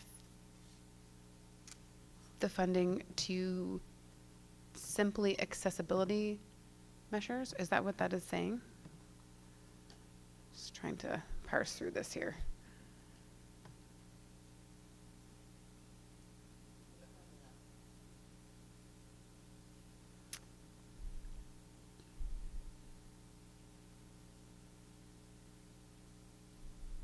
Can we scrap the second half of the question after the word program? I think that Councillor, oh sorry, Councillor. Oh, I got too many mice on the go. Councillor Davison. Sorry about that. I was just waiting for you to ask for discussion on that. Oh, yeah, that is discussion. Yeah, I don't, that to me is what we already went over, and when we did the motion, it said, I think we were all in consensus that the religious, like the faith-based groups, we'd like to see them able to apply for grant funding, but it says only eligible to apply. Yeah, with projects or initiatives relating to. It says only, actually. Only eligible, yeah. Yeah. So I think. Right before eligible on 3.3. Yep. Yep. So applications relating to faith-based organizations are only eligible to apply for funding through the Council of Grants to Organizations or Community Hall Assistance Program with projects or initiatives relating to accessible community space available for public use. Is that what we? I think accessible, that is a global definition of accessible, right? As long as it can be accessed. This is not tying it to just simply projects related to accessibility. I think that's where the tie-up is, Right. and I think I misinterpreted that upon my first read. To you, Deputy Mayor, so this was the original wording, and we added the Community Halls Assistance Program. So if council would like to see it further open, I would suggest to remove the with projects or initiatives. So I think I created some of this confusion. My apologies. When I read the word accessible, I interpreted it to mean only for accessibility projects like ramps but I think what it is saying, and what I was incorrectly interpreting it, is as long as the faith-based building has a community space that's available to the public, right? I think that's what it's saying. Are we happy with that? Somewhat. As long as it has a community space, I think that's what we talked about, that if it has a community hall or the church itself or church or faith-based building is used for, groups, especially beyond just the simple practicing of faith, that it would be eligible. That's Kind of, but no, not really, I don't think. No. so, okay. Sorry. I think it's just, we're squishing them into a, for them to only apply for certain things where there could be something else that they apply for, but they're not going to be able to apply for them because we're putting a stipulation in. So you're saying that even churches that do not operate, so I think what this is trying to distinguish between churches that simply operate as a church and churches that operate as community centers, as community places where other things happen there. Yeah. So I think what this is doing is excluding churches that are simply churches that do not open faith-based spaces that do not welcome the community in any manner other than to practice faith, versus, which I would say almost every single church in our county is dual purpose, or every single faith-based space. Deepest apologies, I'm working through this. Every faith-based space in the county, pretty much, that I can think of, runs other things out of that building. So the only way it would be excluded to apply for Community Halls Assistance or Council Grants Organizations is if it was not open at all to the public in any fashion beyond practicing faith. Yeah? Okay. We'll come back to you, Councillor. Just one second. Councillor Armstrong. I just think that the first line, applications relating to faith-based organizations are only eligible to apply, that's from the original motion that came before us. And that was saying that they could only be eligible for the council grants to organizations. So when we added the other piece, the only should have come out. Because that first sentence was saying that, so we got to take the only out, and we got to get rid of everything after program. Okay. So let's just read it. Applications relating to faith-based organizations are eligible to apply for funding through the Council of Grants to Organizations or Community Hall Assistance Program. Right. So because the Community Halls Assistance Program does make mention of the fact that they want to prioritize accessibility issues. So it doesn't matter whether it's a church hall or whatever, they still want the money to go towards accessibility issues. And just to clarify, this is not talking about accessibility. This just means open to the public to use. Oh. So accessible is the word being used here, but they really mean available. Do you know what I mean? We could actually change the word accessible to available, which would clarify some of this.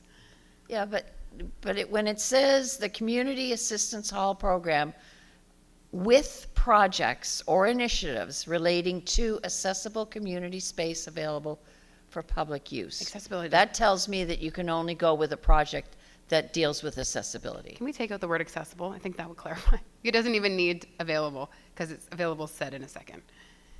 It just means relating to community space available for public use. Does that clarify? Yeah, and get rid of only. And only can go. And then I think we're And we okay. should be good to go. All right. Are the mover and seconder okay with those changes? Yeah. Let's just read it one more time. Applications relating to faith-based organizations are eligible to apply for funding through the Council of Grants Organizations or Community Halls Assistance Program with projects or initiatives relating to community space available for public use, which is most of them. Yeah. Okay. It means you can't apply for the church. You can apply for the hall. Unless the church is also being used as a community space. Yep. Okay.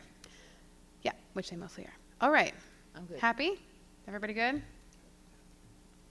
All right. Any further discussion? This is the time. All right. Seeing none, all in favor or otherwise, please signify in the usual fashion.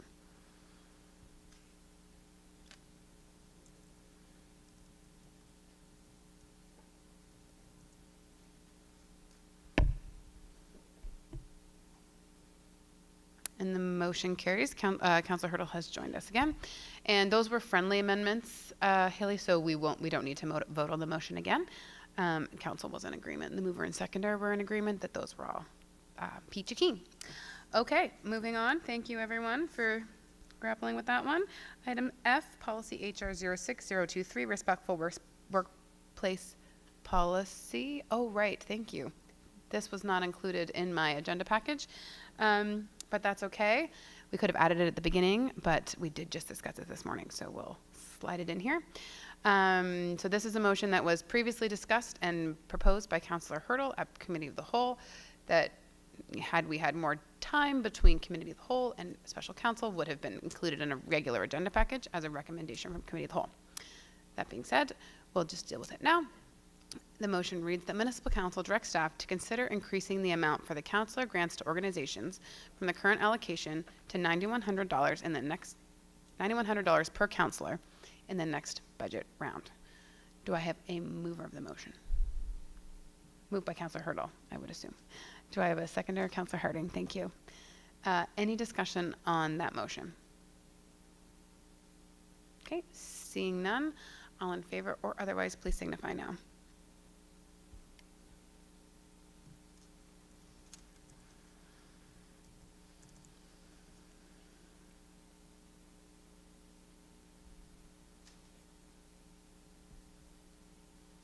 Councilor Granger voted against. Everyone else is in favor. Thank you. So that was technically item F. So we'll just amend. So next would be G, respectful workplace policy. Motion to give 7 days notice to adopt the policy. So if we could have that motion popped up. All right.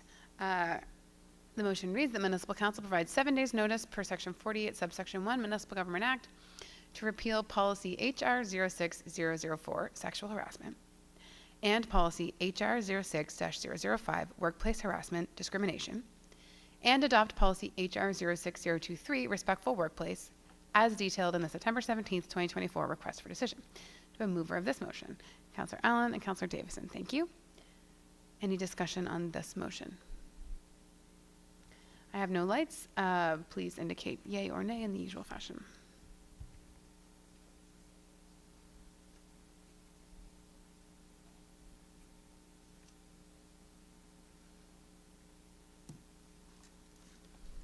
Motion carries unanimously. Thank you. Mayor Matart, could I get you to read them? If you don't want to walk all the way over here, we can probably just do it from your chair if you don't mind.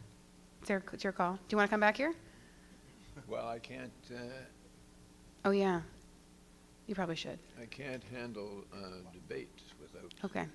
Yeah, you better come over here then.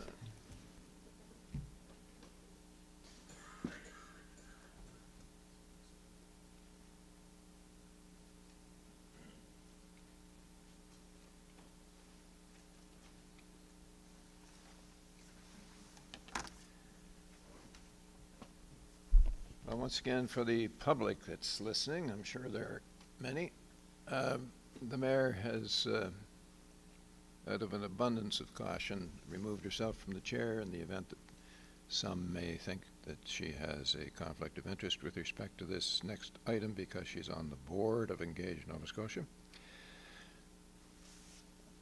We have before us a recommendation from the Committee of the Whole that Municipal Council provide funding to Engage Nova Scotia in the amount of $25,000 to be spread over 2 years beginning in 25-26 to support the Nova Scotia Quality of Life Initiative. Do I have a mover of the motion? Councillor Allen, seconded by Councillor Davison. Any discussion on the motion? Councillor Armstrong. I just wanted to say that I think this is a good idea. We had a presentation on it, and I understand the premise. I just hope that with our board member, that she might be able to go back and encourage them to look at other ways of reaching out for their data besides mailouts, perhaps putting something online and offering people the opportunity, you know, if something pops up on their Facebook or something, to right then and there take part in the survey, because 13,000 responses is like a little more than a quarter of the population of Kings County.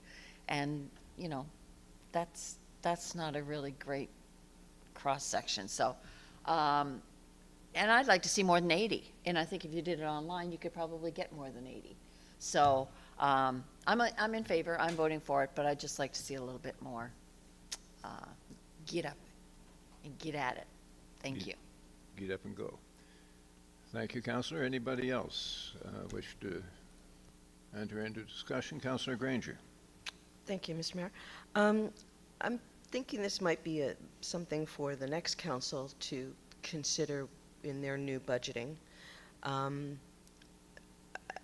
As before, I voted not to do this, mainly because out of 80,000, 13,000 people replied, and that's a lot of money and time spent on something with very little return. And there is no tangible way to be able to tell if this information is being used, how it's being used, if it's being used in the best ways. So I am not in favor of this, and I'm actually thinking it might be a better deal for the next council coming in. Thank you. If you feel the motion coming on, let me know. Any other discussion? No further discussion? Nothing else? Then I might, if I may, make a comment that these are like polls, this type of thing, and generally polling people feel that if they get a 20% response, you know, they're very, very happy. This is a 16% response. They need to do a little better to get it up to 20. I agree, and the more responses they get, the better. So I'll support Councillor Armstrong's message to our esteemed member of the board to try to bring that up, and I know Councillor Granger feels the same way. But if there's no other comment or debate, then I'll call the question. All those in favor of the motion or otherwise, please vote now.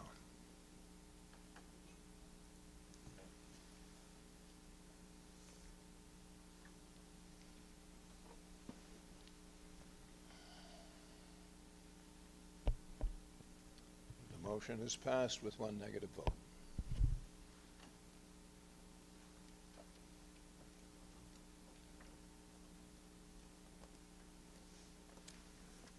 Thanks, Mayor. All right, to item H or I, however we're keeping track at this point, release of funds for Housing Nova Scotia. The motion reads: the Municipal Council approve the release of $675,002 to Housing Nova Scotia related to contribution amounts withheld from fiscal years 2019, 2020, 2020, 2021, 2021, 2022, and 2022, 2023, as detailed in the September 17th, 2024 request for decision. Do I have a mover of this motion? Moved by Councillor Allen, seconded by Mayor Matart. Any discussion or debate? Seeing none, all in favor or otherwise, please indicate in the usual fashion.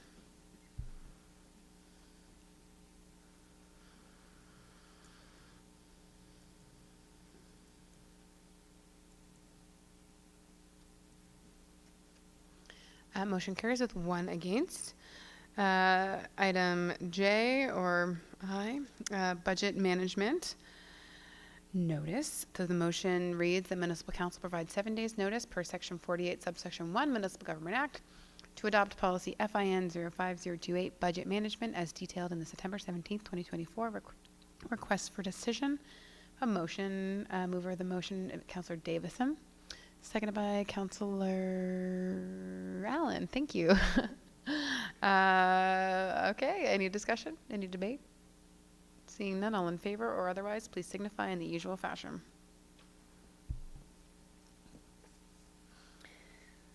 This was discussed by Committee of the Whole as well as the Audit and Finance Committee this month. Motion carried, thank you. And finally, item J or K, whichever you prefer, repeal of current and adoption of revised planning policies notice. So the Municipal Council provides 7 days notice per Section 48, Subsection 1, Municipal Government Act to repeal planning policies, PLAN-09-001, planning policies, and PLAN-09002, Area Advisory Committee, and adopt policies Plan 09004, Administration of Planning Matters, and PLAN 09005, Public Participation Program, as detailed on the September 17th, 2024 request for decision. Do I have a mover of the motion? Councillor Granger? Councillor Allen. I'm getting my councillors all squished together now. There's lots of motions happening here. Any discussion on this motion? There was lots in the Committee of the Whole recording, if you'd like to go see it. Seeing none, all in favor or otherwise, please indicate now. And I believe there's one other motion related to this item.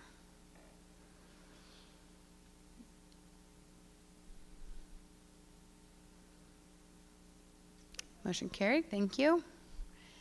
And finally, that Municipal Council provides 7 days notice per Section 48, Subsection 1, Municipal Government Act to adopt amendments to policy PLAN 09003, Planning Advisory Committee, as detailed on the September 17th, 2024 request for decision. Do I have a mover of this motion? Councillor Allen and Councillor Harding, thank you. Discussion.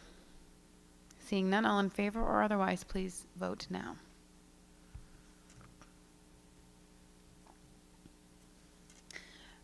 As we wait for the results of this motion, we will be going in camera. We will be also coming out of camera for a public session.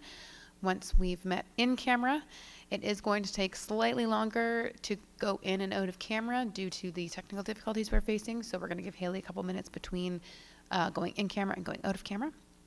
Is there any other business to come before this portion of the meeting? Oh, yes, Councillor, Mayor Matart. Thank you, Deputy Mayor. I've heard some concerns relating to the availability, especially up in the lake regions, the more mountainous regions of our municipality, about the absence of cell coverage. And I'm wondering whether any other councillor around the table has similar experiences. If not, it's a non-issue. Yes, cell towers. So I have both Martha and, Councillor Armstrong and Joel, Councillor Hurdle, also with lights on, but we have the issue of cell coverage. So Councillor Armstrong, was yours related to cell? It was not. Councillor Hurdle, is yours related to cell coverage? Yes. Yeah, we'll have a brief conversation. Is that your intention, Mayor Matart?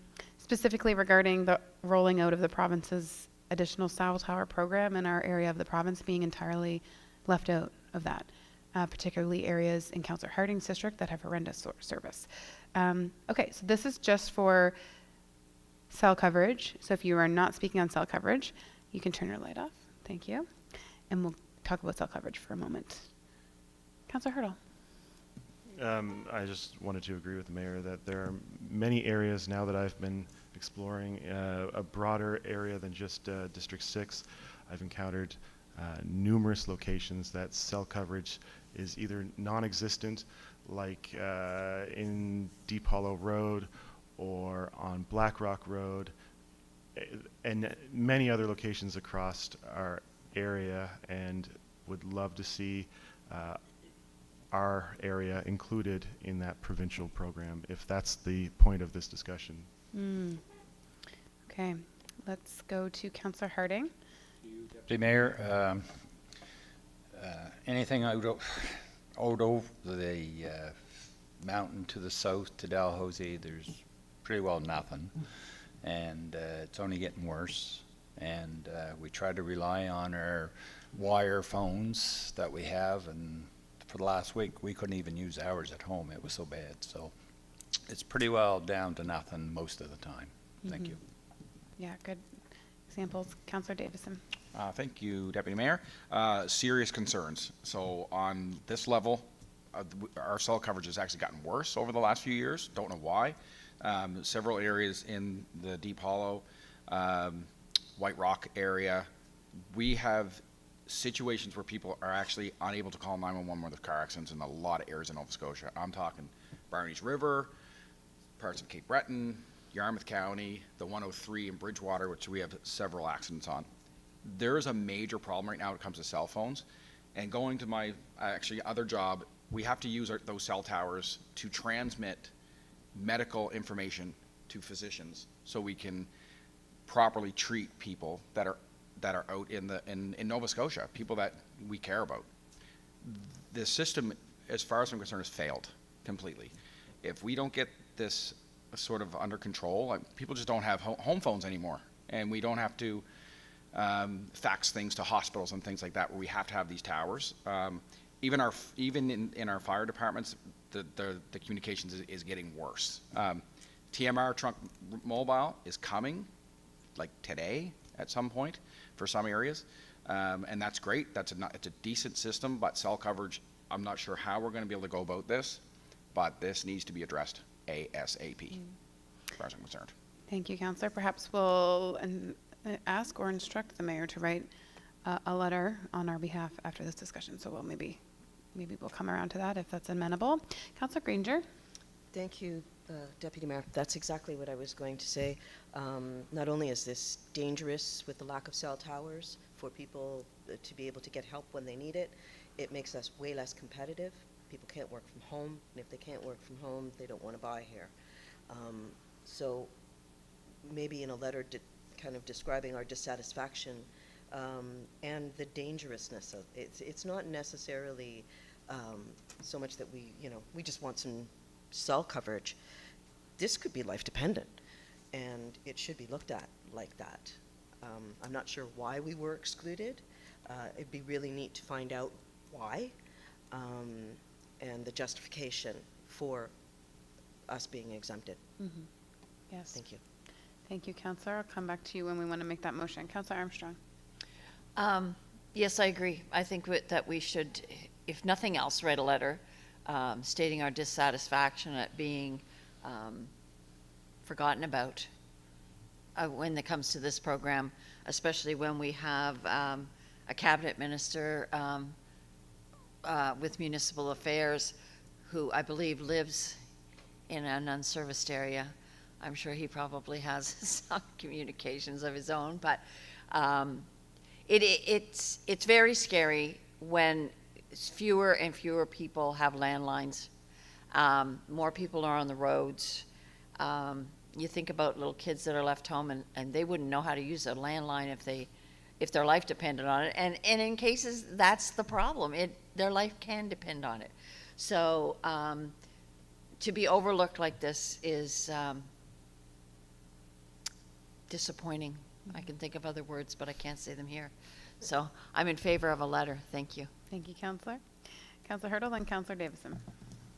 Just to add some context, when I saw the giant gap of that program I immediately contacted MLA Palmer to ensure that somebody was aware of it on the provincial side, and obviously they were quite aware of it. He was very aware of it and working hard to ensure that the program was going to cover our area and where it was a very obvious gap.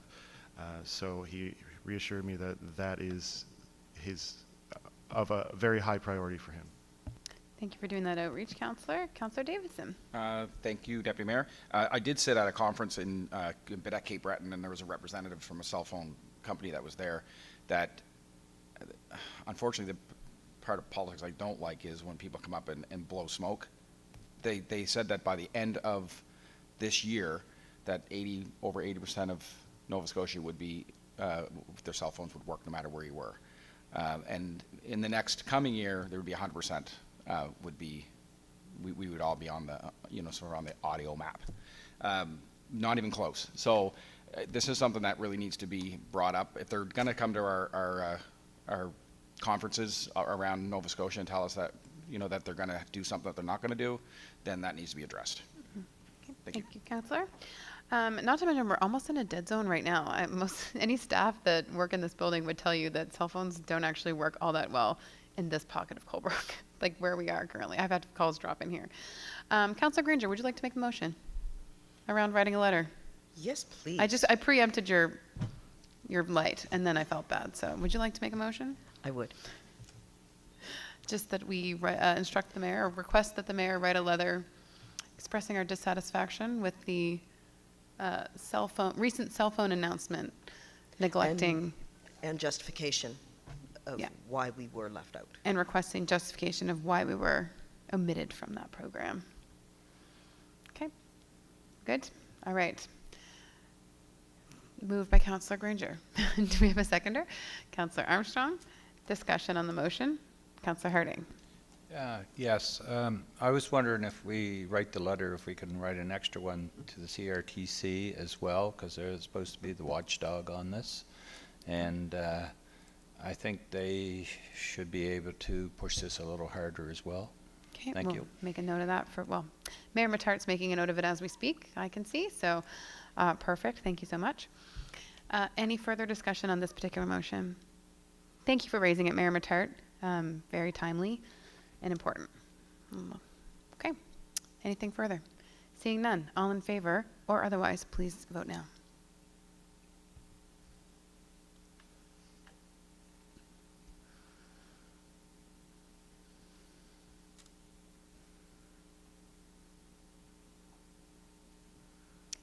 Motion carried. Thank you so much. Next is other business. Sorry, we've just finished under other business. We haven't finished other business because there's lights on. Councillor Armstrong, coming back to you. Go ahead.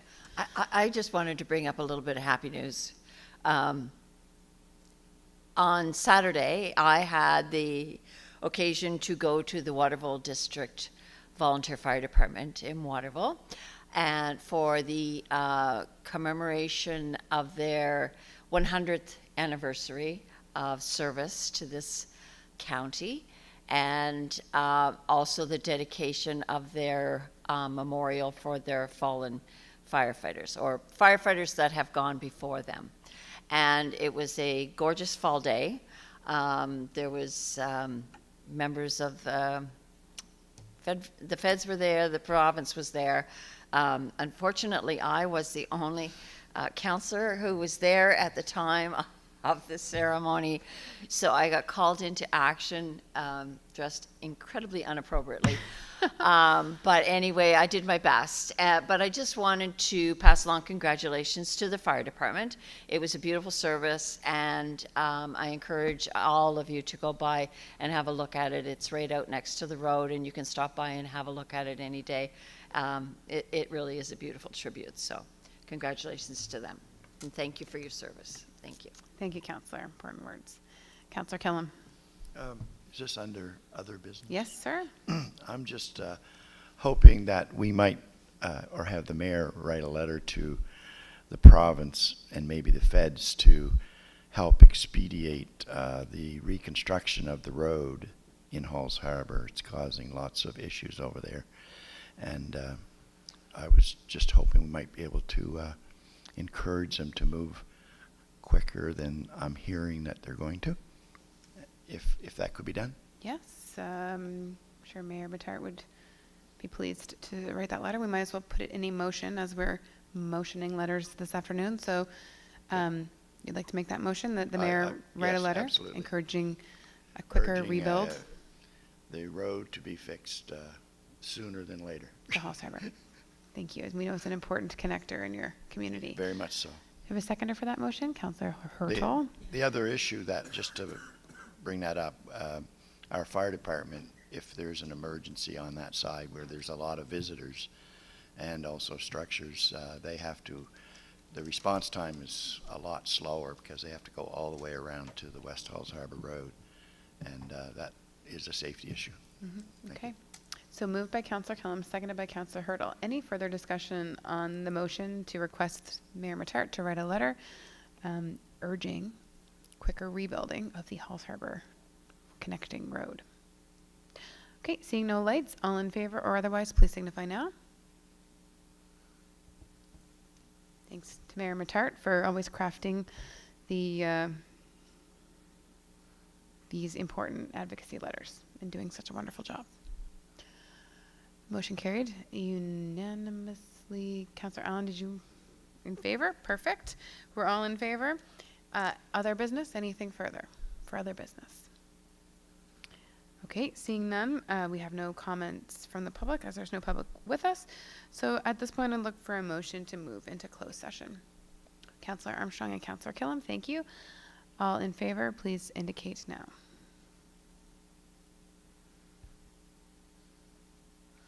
And as previously communicated, we will give Haley around 2.5 minutes-ish to manually close out a whole bunch of things and then reopen them again. The motion carries. We are moved in camera.